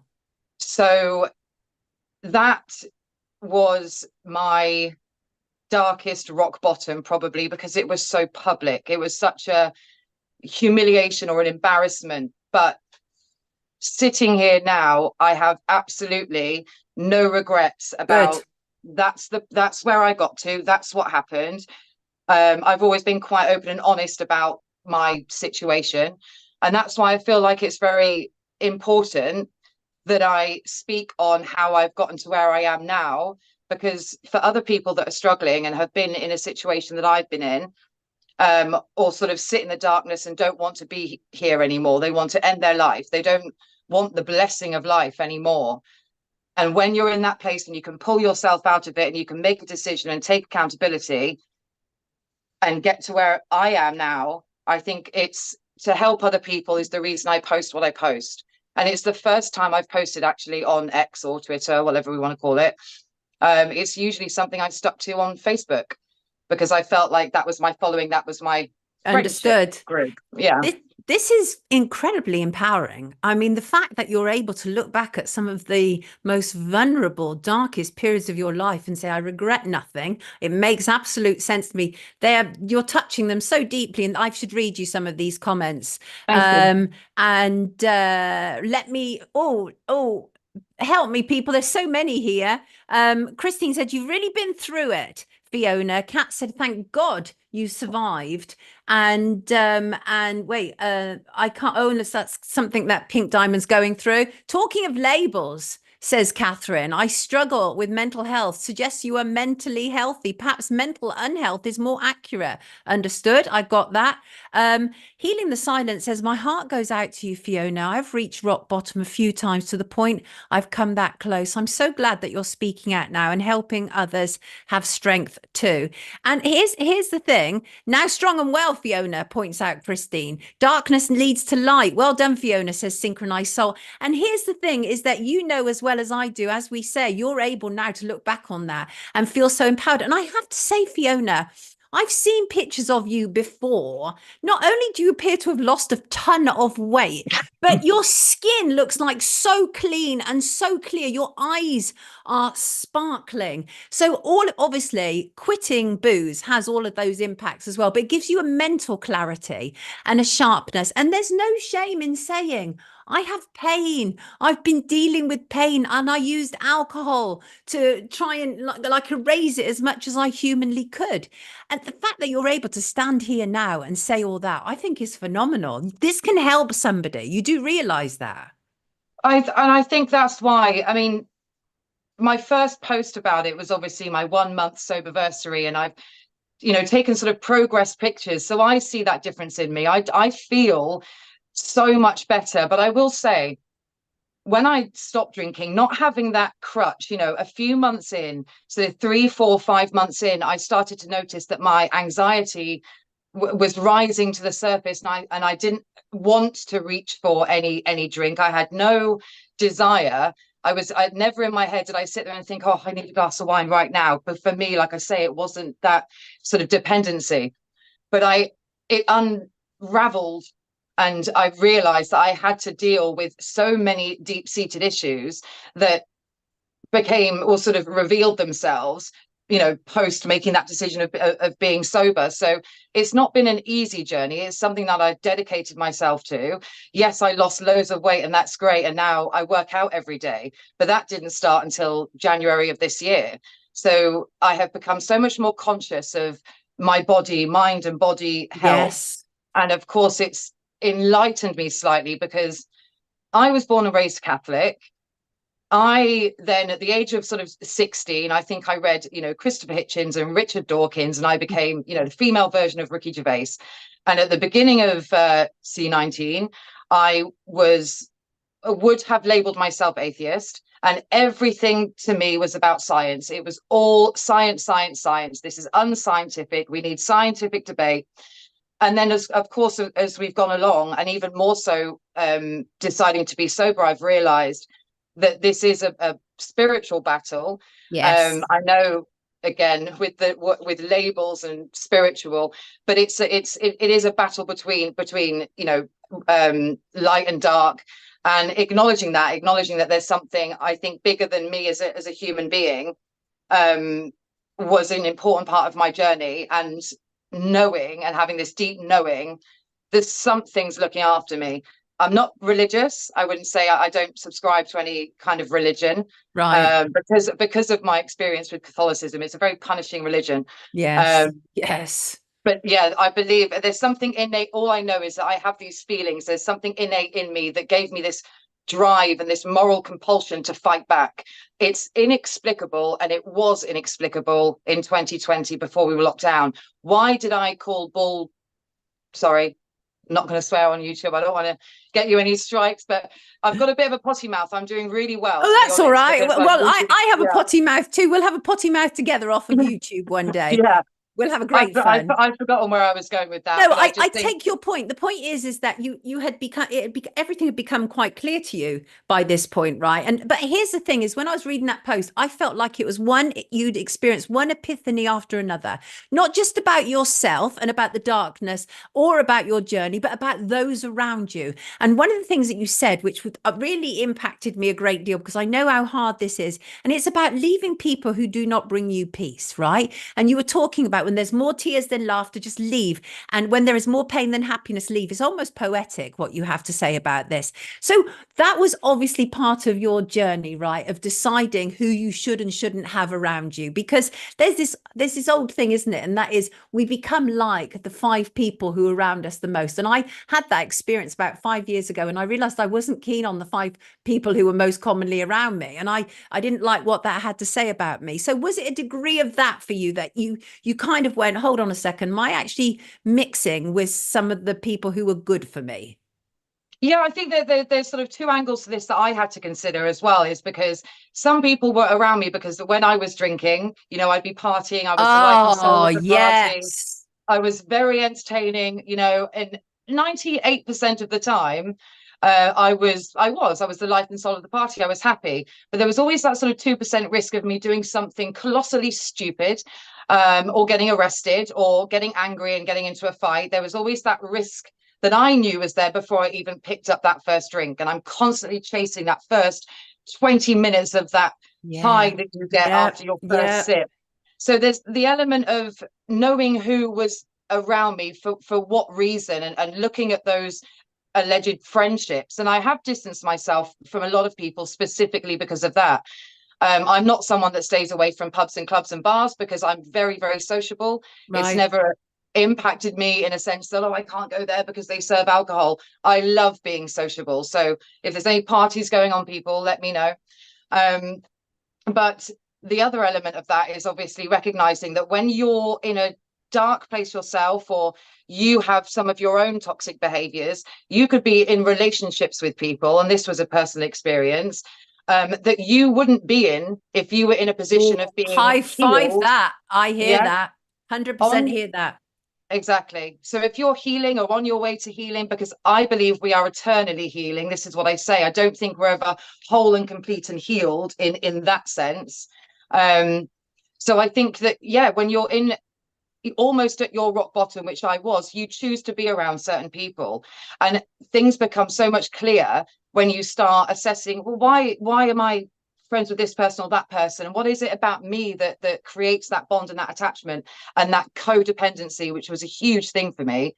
So I don't even know if I have 5 people who I can say absolutely have my heart and soul and my bond and that energy that I 100% trust. I know my mother is phenomenal. And if it weren't for my mother, I wouldn't be who I am, where I am. I wouldn't have fought back, because she is. What a blessing. Yeah, she's a warrior herself, and she's always been this skeptic and a critical thinker. And she's always taught me to be that way. And she's watched Al Jazeera and RT and all these different news channels and said, don't believe what you see. So my mother is phenomenal. And we are so much closer now than we have ever been. And I have another good friend who we call Eagle, and she has been an inspiration to me, but I call her my counsel. I trust her with just completely my life. She was the one person who, when I was at that rock bottom, when I was taking those pills and drinking myself into oblivion, because of course, before I was too hammered, I'd been texting and speaking to people over those few days. She had no money in her bank account. We've all struggled at this point. And at this point in time, she was also struggling, but she was willing to spend her last £20 on a megabus to come from London up to Yorkshire, where I am now, overnight to get to me and to be there for me. So that's cool. That's very cool. Yeah. So another thing where if people are struggling, it's, yeah, look at the relationships you have. And when you have people like that that are just by your side, and this sort of energetic bond as well, it's such a blessing. And I feel so lucky and grateful that I think your circle can be so small, but it can be so powerful. You don't need tens and hundreds and thousands of friends, you know. Yeah, I think giving up drinking, though, is particularly hard because it's not just socially acceptable, it's celebrated in our culture. We talked about this on the telephone, didn't we? When you get a win in anything, it's like, oh, let's go and have a drink. Or, you know, the weekends here, let's go and have a drink. Football, let's go and have a drink. So I think that it's very, very hard. It's harder than giving up illegal drugs, I think, in many respects, because it's everywhere. It's everywhere. And even the fact that you say, I still like to party, I still like to go to clubs, that in itself is interesting, because I'm sure many people, they associate, don't they? If you don't drink, oh, you must be really boring and like frumpy now and everything. But it seems quite the reverse with you. It really feels like you're blossoming as a consequence of this. So just tell me this: what was the hardest part of this sobriety journey? Because I'm not a heavy drinker. I like a drink. I enjoy a drink. But there are times when I think, do you know what? I might give it up for a short period of time, and just because you only have to look at somebody like you and you see the impact of it, and your clarity is absolutely apparent. So you're mentally sharper, right? You're emotionally more kind of like secure as a consequence of it. You're realizing that a lot of the people around you were probably there because you had your beer goggles on or whatever, and that was the thing that brought you together. I discovered that one of my closest friends, the thing that really literally brought us together was drink. We got drunk all the time together, and that was when I was younger. And then obviously when I stopped drinking to that degree, our friendship just kind of went away. It disappeared. So but healing is really so. Was there a moment during this sobriety where you just thought, I've had enough of this, I want to go back to drink? Because I think that's hard for people, because people do fall off the wagon, and we're not going to attach labels to you, right? But you know what I'm saying? There must have been a moment, because this is clearly a path you want to keep on now. There's moments, you know, I spent just before Christmas. I've through all this time as well, I've had 2 cases in the Crown Court at which I've been self-representing. You know, these went on for 30 odd months. 2 cases at the same time as I'm trying to get, you know, or stay and maintain my sobriety and also heal. I've had so many challenges at the same time, but at no point have I ever sat there and thought drink will fix this. I'm 39 this month. It's my birthday next week, I think. I don't even know what day it is, to be honest, Sonia. That's another beautiful thing. I don't actually care. But what was I saying? So the hardest thing about my journey was actually acknowledging the darkness within myself and unwrapping the layers as to why I was drinking in the first place, and also acknowledging that there is a darkness within all of us, and I think we have to sit there and really look within, and rather than blame our surroundings, blame society, blame what people are saying about us, blame our family or blame our friends for what we've been put through, or blame relationships. This is the thing about accountability and responsibility. So it was really, I tore myself to pieces trying to get to know myself and to know that darkness, address it and think I can change this, but also owning it. But at no point did I want to have a glass of wine, because I knew by that point, I knew when I finally decided that this is it, that it was a want rather than a need. This isn't about needing to stop drinking. And one of the things that's helped me with that is the fact that, as you said about alcohol, we are fed this stuff to keep us in the darkness, to keep us dormant, to keep us placid, to stop us from fighting back. And this is why I don't buy into certain things. I know that, for example, AA works for a lot of people, and I'm so glad it does. But I don't subscribe to it because it takes that power that you have within you and puts it in something else, in my personal opinion. And I think acknowledging that we all have this light within us and this power within us and this willpower and the strength to not sort of place blame. And the one thing, because I got court ordered to AA, and that's probably also why I've got a bit of a, don't tell me to do anything that I don't want to do. So I'd go for a drink or take whiskey with me to AA just to be, belligerent and not comply. Wow, you were dragged through it, girl. You were dragged through it. You really were. I've got to read you some of these comments, my love. Marsh Girl says, I am 15 and a half years sober, had to go to rehab, age 44, went through the doors feeling safe for the first time in my entire life. Lyra says, Fiona has truly changed her mindset. Very inspirational. Shows you have to want to be and live differently to how you've been. And that is the reality. You have to want it. It's no good you being court ordered to AA. It has to come from you, right? And you don't have to believe either what you're told as well. And what I was told was, oh, you will relapse, you will do this, or you will fall off the wagon. To be told that, it's almost like a conditioning. Like, you don't have to. It's just your perception and the way that you see alcohol as what it is. I think it lets the demons in. I think it lets the darkness in. And looking at it like that, it's easier then to dissociate from it as a substance or as a crutch and think that it's a good thing. There's nothing good about it. It's petrol. You're drinking petrol. But it makes us weak in a spiritual sense, I think. But that's probably a whole other topic. But I think if anybody is struggling, I always say to contact me. I put on these posts. I have people reach out to me and ask me if I'm in the 12-step program and will I be their sponsor. And obviously that's not something that I do, but I will help in any way that I can in a, spiritual sponsor sense, because I think that we're all here for a reason. And like I said, we've all been sort of dumbed down and kept in the dark and kept placid and fed, give them bread and circuses, right? So give us some wine, get us drunk, give us Netflix, give us football, give us all these things that keep us looking over here and not strong in the mind, which I am now. Yeah. And if I can help anyone, put my email in there. It's fiona@coffeeleaks.co.uk, folks. So I'm more than happy to have a chat with anyone in more detail. Yeah. Thank you so much. You've really triggered people in all the right ways. People are recounting their own journeys here, and it's just wonderful. Charlie says, howdy, Sonia, howdy, Fiona, and howdy, folks. Me, 7 years, AF. What does AF mean? Alcohol free, of course, via self-hypnosis. And Chris says, the blame thing is so true these days. Many are unable to accept responsibility for their actions and behaviors. And just there's so many positive comments here. Absolutely. And including, yes, what was that about, Fiona? I feel inspired. Oh, wonderful. Marie says, I feel inspired to stay strong today. Love this attitude. Absolutely. Thank Fiona, you. I knew I'd love hearing what you had to say, because I think it's just so important, your journey, and especially coming from where you're coming from, what you've been prepared to do. And I love the fact that you're not prepared to kind of lie down and just be labeled so simply either. Merv says, stay strong, Fiona. I'm with you all the way.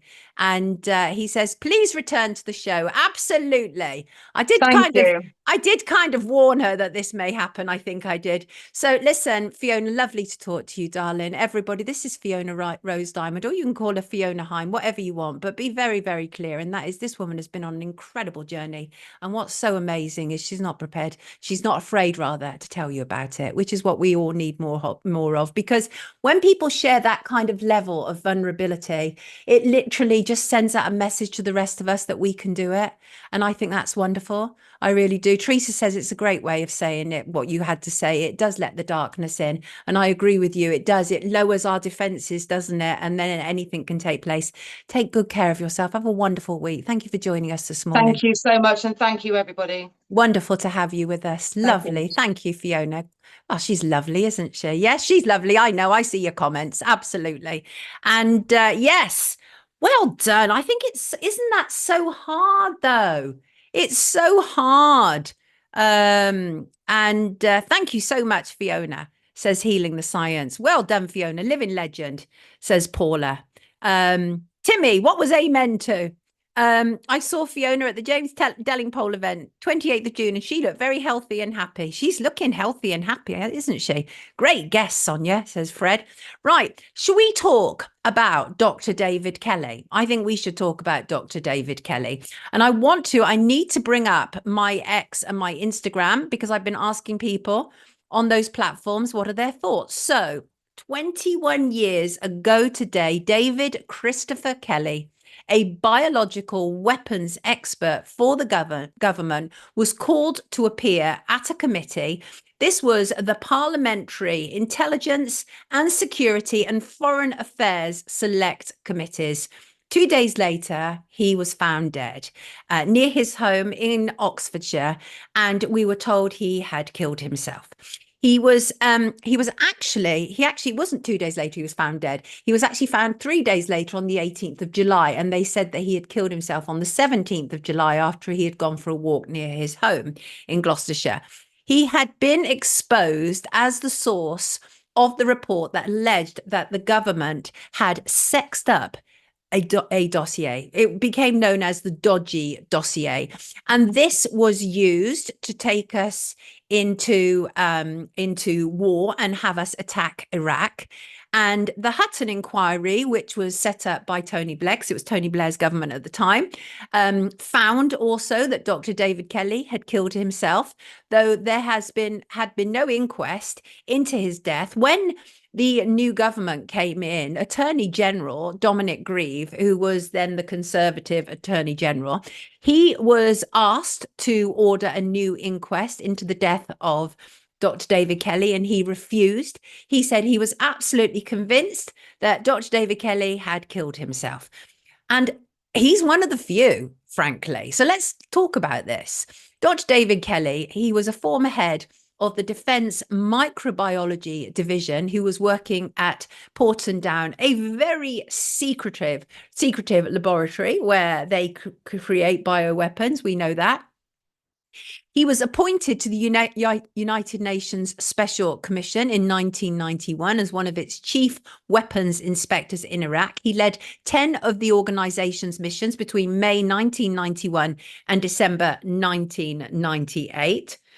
And what we were hearing from the government, Tony Blair and Tony Blair's Director of Communications, Alistair Campbell, we were hearing that weapons of mass destruction were deployable within 45 minutes in Iraq. And what we then further heard was a year after the publication of the 2002 dossier on Iraqi weapons of so-called mass destruction, which stated that some of Iraq's chemical and biological weapons were deployable within 45 minutes. Kelly was said to have had an off-the-record chat with journalist Andrew Gilligan, who was a BBC journalist at the time. When Gilligan reported this on BBC Radio 4's Today programme, he stated that the 45 minutes claim was included at the insistence of Alistair Campbell, as I say, the Downing Street Director of Communications. Kelly denied that he said Campbell had forced in this reference. Well, the government at the time complained to the BBC, and the BBC refused to recant on it. And there became this kind of political to and fro between the BBC and government. Kelly then informed his line managers in the Ministry of Defence that he might have been the source to have leaked this, but he did not think he was the only one who had been talking to Andrew Gilligan. And as I say, Tony Blair set up the Hutton inquiry. The inquiry concluded that Kelly had killed himself. Of course it did. Of course it did, right? And then following Kelly's so-called suicide, Tony Blair, obviously was in the firing line. So was Alistair Campbell. Many people were unhappy with the conclusions. People don't believe it, and why should they? And the manner of Kelly's death has been the subject of several documentaries, been fictionalized on TV, on stage, and in print. He was appointed as Companion of the Order of St. Michael and St. George, CMG, in 1994, and might well have been under consideration for a knighthood at that point. And I've heard, what lots of people around him had to say about him, and he was kind of portrayed as this almost vulnerable, bespectacled scientist. And actually, people have said to me, no, not at all. He was very forthright. He was very strong in his opinions. There is absolutely no way he would have killed himself over the leaking of this report. Musician Tom York, who was of Radiohead, they were on hiatus at the time, he wrote Harrow Down Hill, which it was in the woods of Harrow Down Hill where Dr. Kelly was found. That single was released on the 21st of August 2006. And he wrote about the death of Dr. David Kelly. And he was one thing that Tom York was concerned about was upsetting Kelly's grieving family. But he felt that not to write about his concerns would have been much worse. Now, what's interesting is Dr. David Kelly's body was exhumed in 2017 and then cremated. And this apparently was at the request and insistence of his family. His family have never, ever agreed with the theories around this case. They've believed the official narrative, or that's what we've been told, and that is that he killed himself. So what are you thinking? What are you thinking there? And let me read some of the comments. Angela Bridge on Instagram said he was unalived. And Anne Wolf Spirit said, in my opinion, he was Epsteined. And Rain Lowe said, I didn't believe he took his own life. His daughter was soon to be married. Dr. Kelly was made the scapegoat and then bumped off. I want to turn to some of the comments on X because absolutely loads there. Edward Coleman, good morning to you, Edward, said 100% Dr. Kelly was a victim of the establishment at the hands of the intelligence services, as were many of his counterparts in the US. Ian Davis said, don't believe he had any reason to kill himself. If he wanted to, as a scientist, he'd have had a better, quicker way of doing it. Yeah, because we were told they actually cut his wrist with a blunt knife, a butter knife, I believe it was. Winifred on X said, at the time, I thought, oh, they've taken him out. I shocked myself, but it set me on a path to discover nothing is what I've been led to believe. Blair is pure evil, in my view. And Sir Frankie of Dubai said he was unalived. Moriarty said offed by the CIA. And I'm going to read part of Craig, he's in the chat, or usually is. Craig said, this is one of the largest cover-ups. It's crucial, actually, because it proves so much. Numerous governments have refused to allow full coroner's inquest to be held.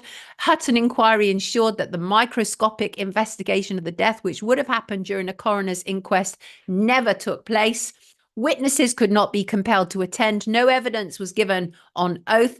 And he goes on. Actually, it's a brilliant quote, but he concludes with a whitewash. What do you think there in the comments, people? What are your thoughts? Oh, it's kind of a double meaning. Okay, I'm confused what you're talking about there. Right down to the last. Oh, clearly I'm reading the wrong comments here. Tony Blair loves to play dares. Not quite sure what that means. Paul the Hat said he didn't want his name behind the biggest atrocity of recent times, so they put him to sleep. The fact is, they did a poll a few years back, and it was quite a large sweep of thousands of people, and it came back that 78% did not believe the official version of what had happened to Dr. David Kelly. So I think that in its own right is extremely interesting, extremely curious, and I just think it's one of those things that we might never actually get to the bottom of, right? A bit like the disappearance of Madeleine McCann, or, well, you name it, who killed Princess Diana, those sort of things, right? Will we ever get to the bottom of it? Because the problem is once the state are engaged in one way or another, and some people point out to me, what about Robin Cook? Well, Robin Cook, of course, round about the same time, he was the foreign secretary, right? We were told that he died of a heart attack while walking in the Highlands, I think it was. And he was the one who had said that there was no such thing as like Al-Qaeda in the way that they had portrayed it. And I do think that when you come up against the establishment in such a way, you are marked. Yeah, I think you're marked, right? And for my part, I absolutely do not believe that Dr. David Kelly took his own life. And I hope that one day he will receive justice. Because the thing is about justice should be about honesty and about truth. And even in death, people should be entitled to justice, right? I think they should. So rest in peace, Dr. David Kelly. You attempted to tell us something really, really important, and they shut you down potentially in the most final way possible. So very sad, actually. I remember at the time hearing that news, and I was like, that doesn't make sense. That doesn't add up. And I felt the same way also about Jill Dando as well. When I heard about Jill Dando, I was like, that doesn't make sense. I don't believe it was just what they're saying it is. So yeah. Anyway, right. Let us move on. Let's do a quick update on Jay Slater. Jay Slater, of course, 90. We've been covering this story because I think it's interesting. And I think it's interesting, not necessarily because he's gone missing, although that's always sad, because lots of people go missing, and people have gone missing in Spain, and people have gone missing in other British people have gone missing in other tourist hotspots. But this one is interesting because of what appears to be going on around it, right? So I think let's just do a recap. So it's actually a month ago today, the 19-year-old apprentice brickie from Lancs in England disappeared on the island of Tenerife. We were told he was there for the NRG festival.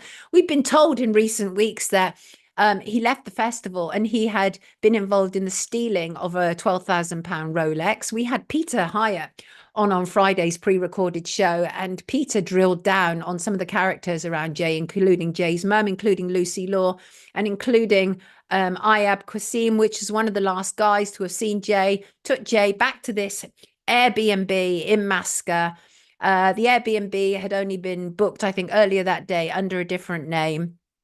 And I think it's all quite curious. There's so many stories that are coming up online, and some of them clearly appear to have the ring of truth about them, and others you just think, well, that doesn't make any sense at all. But one of the stories that has emerged is, did he escape on a yacht? That's being reported by mainstream media. This whole idea that he didn't want to be tracked, and he was able to escape via a sea route, and threw down his phone to the last place it pinged and made good and was off and running. Well, I think all that's really curious, frankly.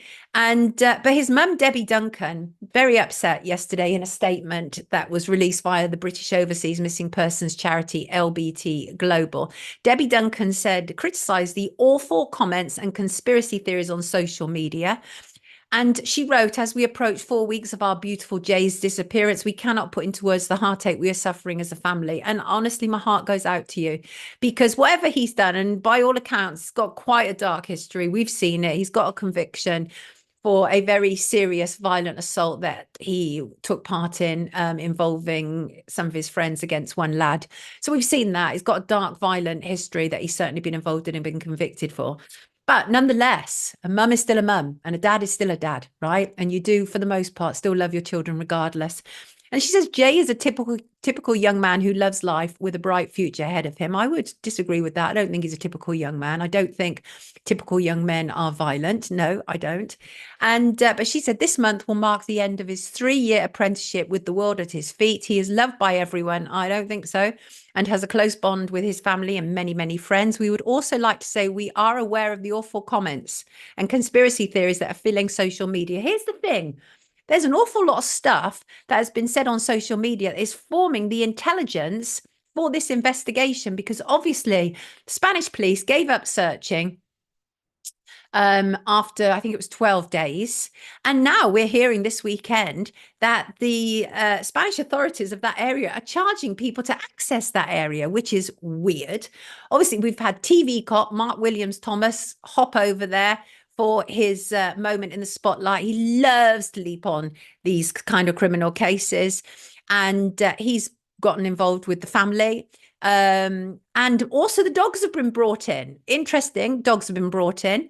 And Netherlands, so also a Netherlands organization have deployed a team of 5 people, 4 dogs to Tenerife yesterday, a move which Debbie Duncan said had taken a lot of planning. Well, let us hope so. Let us hope so that they will come up with something. But my theory at this moment in time is, and I hope I'm right, is that he's alive and well. Yeah, I think he could be alive and well. What's that? What's the topic? Says Harriet. Not typical. Probably had a problematic upbringing. Yeah, Chris, I think so. The topic is Jay Slater, missing 19-year-old Brit lad, Harriet. And where did James Bond just come from? Says Shin. Somebody's appeared in the comments. Says James Bond.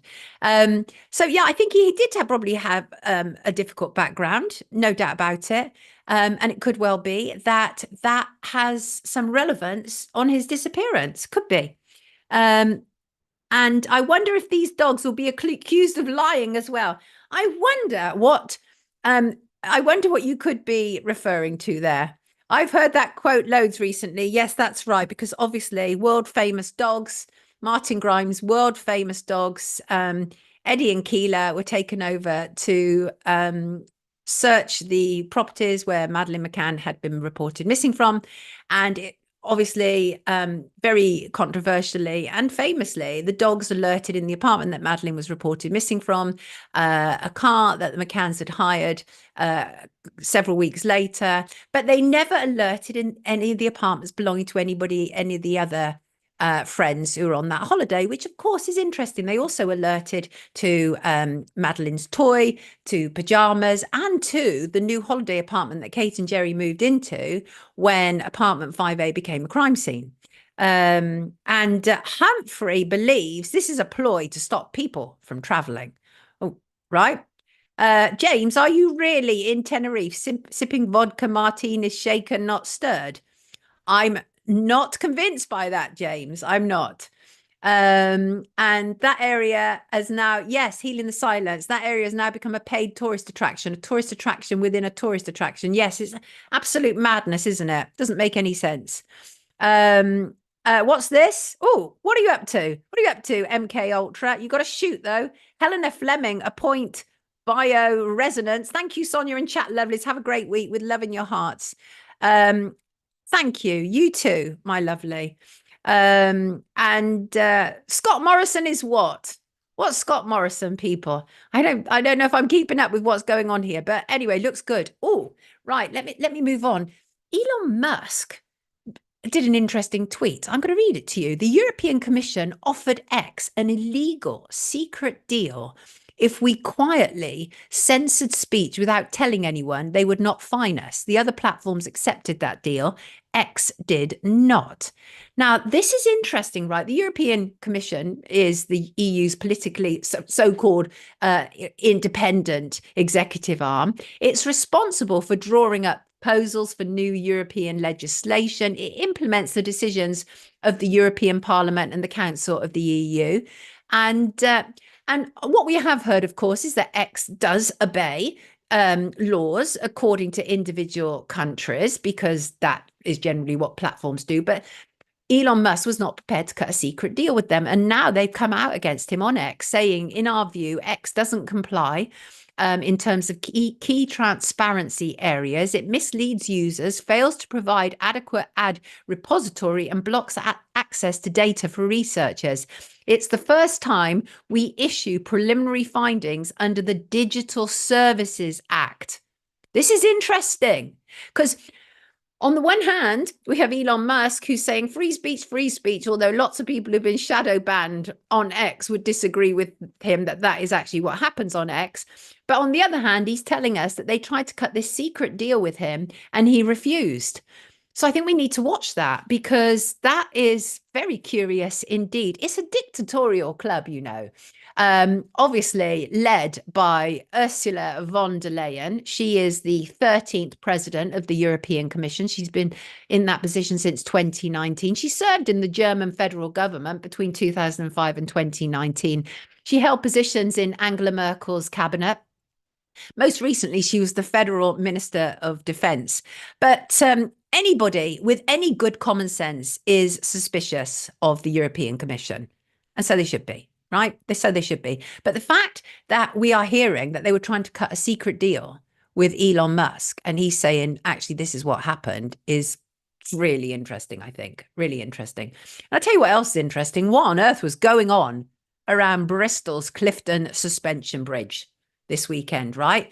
Where two men who had been watching the World Cup took a walk and encountered a white man, a white woman, and a black man lugging a case out of a taxi and made the joke, what you got in there, a body? Turns out it wasn't a joke at all. Linked back to Shepherd's Bush. It's very nasty stuff, not stuff I can talk about in detail on this platform, but I'm assuming that you've seen the headlines. It's horrible stuff, horrible stuff. The big headline this weekend was about the Ambani wedding. Familiar with it? Why should you be? I mean, the Ambanis are extremely, extremely wealthy. The father of the family, Mukesh Ambani, he's an Indian businessman, chairman and managing director of Reliance Industries. He's also on the board of the World Economic Forum. And the people who flew in for that wedding included Boris and Carrie Johnson, the Kardashians, for goodness sake, and a whole host of people. They were said to have spent approximately £250 million on the celebrations. This is obscene stuff, right? But the Ambanis are particularly wealthy. They have a net worth of $123 billion as of this month, as of July 2024. And Mukesh Ambani is the richest person in Asia and the 11th richest in the world. And he has a very troubling history. He's attracted both fame and notoriety. He has been accused of all manner of things, from cronyism, exploitation, political corruption, market manipulation. And there is every reason to believe that a lot of these people were paid to be at that wedding. I have been told that the Johnsons, as one example, were paid to be at that wedding. I am happy to be corrected, but that is what I'm being told. And that's not uncommon for very rich and wealthy people, for them to pay famous people to be at their wedding, right? And before we go on to the final thing that I want to talk about, I want to look at this Alec Baldwin dismissal that happened on Friday. the involuntary manslaughter case against Alec Baldwin. It's more than 2 years on since a gun that he was rehearsing with on the film set of Rust fired a live bullet that killed the movie's cinematographer, Helena Hutchins. The case was dismissed on Friday after the judge found that the state had withheld evidence that could have explained how live rounds somehow wound up on the film set. It's a very odd story. The armourer, Hannah Gutierrez-Reed, was actually jailed 4 months ago for involuntary manslaughter. They said that she had mixed up dummy rounds with live rounds, which belonged to her, as you do when your job is the armourer on a film set, which features guns, for goodness sake. Gloria Allred, I'm sure you know her, very famous American barrister lawyer, representing Helena Hutchins' family. She came out after the dismissal, said this is not an exoneration of Alec Baldwin, and they will get a jury trial. She said that they're seeking compensation and punitive damages. And as I say, it was dismissed because the prosecution withheld evidence. What on earth? I mean, what on earth? There's numerous civil lawsuits, a steep fine on the production, and actually quite a reckoning taking place in Hollywood over the use of real guns on television and film sets. But here's the thing. So that all happened, the shooting, very, very sadly, terrible tragedy, all happened on the afternoon of October the 21st, 2021. And Helena leaves behind a family. Very sad indeed. And as I say, Hannah Gutierrez, she was jailed. But the thing is, with the Baldwins, they're just weird people. They're weird people. Many people think that there should have been other people implicated in the death of Helena. But basically, this is wrong on so many levels. So the prosecution messed up. Is that what we're being told? Which enabled the defense to say this case can no longer be tried. Anyway, I want to just talk about some of the weirdnesses of Alec and his wife, Hilary Baldwin, although she had in later years refers to herself as Hilaria and pretended she was Spanish. Remember all that nonsense? Do you remember all that? Alec met her in a New York restaurant in 2011. They married a year later. She's a yoga fanatic. She documents every waking moment on social media of a football team of children. They have multiple children. I think they have about 7 or something like that. But she absolutely appropriated, the culture of Spanish.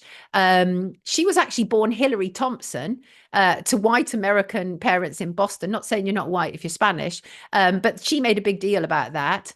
But since her marriage to Alec Baldwin in 2012, her social media posts and interviews led people to believe that she was from Spain and that Spanish was her native language, right? Absolute lie. And then she was just busted. She was busted on Twitter, as it was known at the time, when people were like, is anybody going to ask about this 10-year grift, right, of Hilary Baldwin? And there are video clips of Alec Baldwin talking about her and saying she's Spanish. Anybody remember that one where she was doing a cooking segment on American TV and she said she claimed that she couldn't remember what a cucumber was. What's her name? And all of this stuff, right? And Alec Baldwin even said at one stage, my wife is from Spain, right? He actually said that. And because he was putting on an accent when he was talking about her, he said, I don't mean to be racist when I put that accent on, by the way. So they're really, really weird. And I don't know if anybody saw when they were sort of accosted after the shooting of Helena. It was on the side of the road. And he gave a sort of impromptu response to journalists who were asking him questions. She was really weird. She kept walking around, like just filming them on her mobile phone. He even had to tell her, kind of basically to back off. But the legal blame of all of everything that's happened has gone backwards and forwards. And it just, honestly, it's such a sad story. But I just think the Baldwins are weird. I think they're really weird. I think anybody who pretends to be something that they're not is weird, first of all, especially on a national and international stage, right? When you are going to get found out, you're going to get found out. Right, lovely people, before we end the stream today, because I want to go on to one of our psychological topics, I can't keep up with the top. Oh my, if only I could just video the sheer speed of these comments, right? And while people starve, it's not a fair world. Men are like buses. What's that? I'm literally missing things here. She now identifies as a Spanish lady. OMG, she did for the longest time, and it turned out that's it. That's right, the blue nomad. How you do say cucumber? Shin says the Baldwins are powerful. Well, one would could accurately assess that after this outcome. Yeah. Yes, I do. Oh, Space Fake, are you in Q8? I love you too. Thank you. We appreciate that. We're building around here and trying to make it as good as humanly possible. And the other thing that I found really unpleasant, and I don't know if anybody saw this either, and that was in the days following the shooting. And bear in mind that Ana Gutierrez as an armorer, is her job to hand him the gun. But there were imagery of him on set, by the way, where he appeared to be playing with guns at one stage. But I saw an image of this Ana Gutierrez, and I've got it right in front of me. She was wearing an all black T-shirt, which pictured a naked woman in fishnet tights, red high heels, tied up and emblazoned with the words, "I'm all tied up at the moment." This was the days following. This was her in public being photographed by paparazzi, and this was in the days following her then later being convicted for involuntary manslaughter for the death of a woman. And I remember looking at that T-shirt thinking, she's weird. Something's wrong with Ana Gutierrez Reed. Right. Quickly moving on, because we're at 11 o'clock. We cannot go over 2 hours. That would be insane, but we're going to today, only slightly over. Just to say, I want to comment more on this on Friday. There was a new study published in Psychological Bulletin reveals that narcissists are unlikely to undergo significant personality changes over their lifetime. So it's sort of locked in. And so the idea is that if you're a narcissist, the chances of you changing are very low indeed. And as I say, I want to talk about that in more detail on Friday, because narcissists really fascinates me. I think there are just so many narcissists in society. I have for a very long period of time attracted narcissists, and some of that was due to a vulnerable side of my nature. Not anymore. Now I tend to repel them. And one of the reasons I tend to repel them is I don't give them fuel. I don't give them energy. So I take away the very thing that they need, because narcissists are essentially empty. So they rely on another person to fuel them up. But I want to talk in more detail about that on Friday. And just to say thank you to our wonderful mods, Shin and Zoe. And Zoe, how's your cat today? How's your cat today? Sent me a brilliant video of what it's like to be a mod and what else she has to be doing while she's modding. And feel free to share in the live chat. And right, I want to talk about this. Are you stuck in a loop of replaying negative thoughts and generally overthinking? Then you, my friend, are ruminating. And according to a study I've been reading this weekend, it's one of the primary causes of depression. Yeah, depression is horrible, right? It can reduce your life to little or nothing, where you become a former shadow of yourself. Some people struggle even to leave the house. Okay, it can be really debilitating. But the good news is, if you are somebody who ruminates a lot, there are techniques to overcome it, right? And I'm going to share them with you. Yes, I am. What needs to be done is you need to be able to regain some control on your thoughts. That needs to take place. And oddly enough, rumination is exactly why too much therapy can actually be bad for people, because you can replay over and over and over again and keep re-traumatizing yourself and get stuck in a loop of looking back. And can I say, any activists and campaigners out there, if your aim is to help people, please be careful that when you're posting on social media, you're not triggering them to re-traumatize themselves, because some people, their intentions are good, but they don't necessarily have the knowledge or the understanding, and they can re-traumatize and re-trigger people. So I just want to send that out. But rumination, the meaning of it is when our mind gets stuck on certain thoughts, usually negative ones, and we can't stop thinking about them over and over, a never-ending loop in our minds, replaying past events, or oh, I wish I hadn't said that, I wish I'd have done that differently. And sometimes even about things that haven't even happened yet, right? The impact can be completely overwhelming, can create anxiety, can also have a thoroughly negative impact on our self-esteem. Once you get stuck in a cycle of negative thinking and repetitive thought, is very hard to break out of, and it can absolutely affect your mental health. It increases stress, it makes us feel sad or angry or just helpless. and it impacts our ability to concentrate or make decisions. And understanding what rumination is and how it impacts you can help you break free from it. So here are some tips according to the Priory Group, who specialize in helping people struggle with psychological issues. Okay, first of all, how does it manifest in us? Well, it could be that you dwell on past mistakes. You imagine that that mistake was seen by everybody involved and you feel humiliated about it. And instead of letting it go, you replay the situation over and over. You constantly think about what you could have done differently and you beat yourself up about it. Stop. Stop right now. Right? Then there is worrying about the future, according to the Priory. They say, let's just say, for example, you have an important presentation coming up. Instead of focusing on preparing for it, you might find yourself constantly worrying about how it might go wrong. Stop that. Just stop it, right? You will imagine all the worst case scenarios. You can't stop thinking about them. Again, this is about you taking control of that negativity that seeks to control you.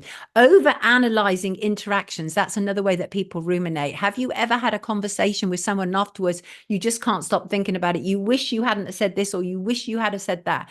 People do that a lot. Okay. And it can take different forms, but they all share the common feature of getting stuck in a repetitive, reductive and negative thinking patterns, right? So how to stop it? How to stop it? Right? It is possible to put an end to the cycle of rumination. Yes, it is. You can use some helpful strategies. Recognize when you're doing it, right? Start by becoming aware of your patterns and triggers. Notice when you're getting caught up in repetitive negative thoughts and acknowledge that it's not helpful for your well-being. I'm telling you here and now, it is detrimental to your health and well-being. So if that's the voice you need to hear, please do. Right? Challenge your negative thoughts. A lot of the time, our negative thoughts have no veracity whatsoever. They are stuck in a cycle of the past. Remind yourself of the last time you encountered a similar situation and how it turned out for you. And if it turned out negative, tell yourself it's going to be different this time because you learned from that experience, right? The point is you have to engage in more kind of mindful, conscientious and conscious thought rather than just allowing the negativity to swoop in. And of course, if you've been doing it for a long time, decades, whatever, it's going to be hard to break. Of course it is, but it's not impossible. And I know because I've done it.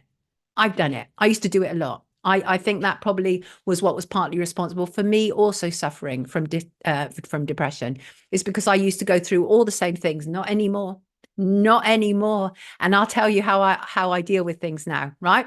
So there are some techniques that you can obviously do to help you. You can practice relaxation techniques, deep breathing, muscle relaxation. You can engage in mindfulness. Grounding techniques are great as well. But also you need to shift your perspective from feeling helpless to problem solving, right? To that. Oh, it's moving around.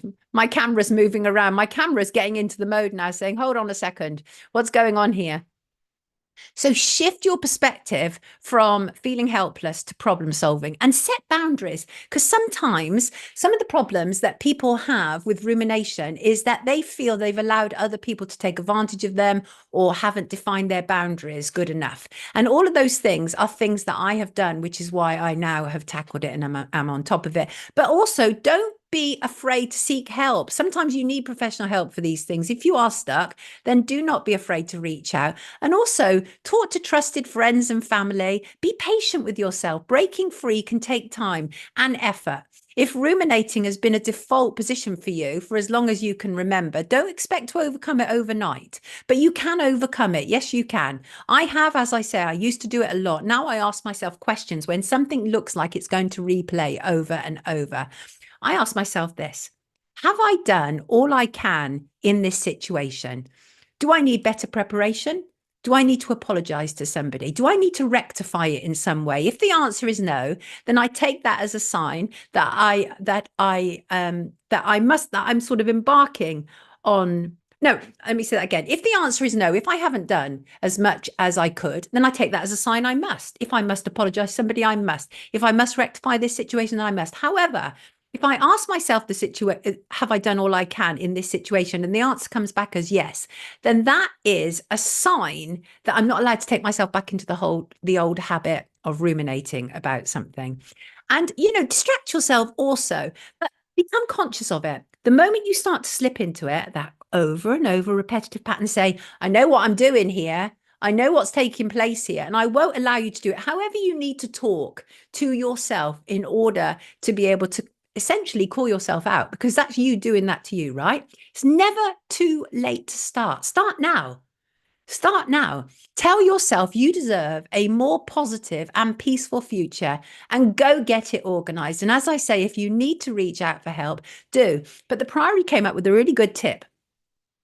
They call it a tip skill, right? And so basically tip the temperature of your face with cold water. So if you're heading into a rumination that you don't want, right, to calm down fast, literally cold water on your face, it will snap you out of it. So that's an easy one, right? Also, Priory says that intense exercise will calm down your body when it's revved up by emotion. So whatever intense exercise means to you, that can help. Paced breathing can also help. Pace your breathing by slowing it down, and paired muscle relaxation.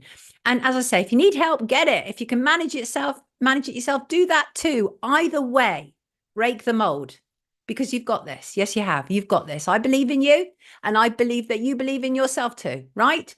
If you could, I tell you what, I have no idea how many comments we've got today, but I cannot keep up with them all. There's so many. I just practice ambivalence, says Wee Fat Shug. When you are calm, Healing the Silence says, when you are calm, you will, impossible. It is impossible. Thank you so much for bringing up this topic, Sonia, says Catherine. Look, I just want to say, I love you all. It is impossible for me to keep up with your comments today. Pink Diamond paid for private counselling. How did that work? I was finally allowed to process what happened and let go. CBT didn't help. Cognitive behavioural therapy didn't help me stop ruminating much.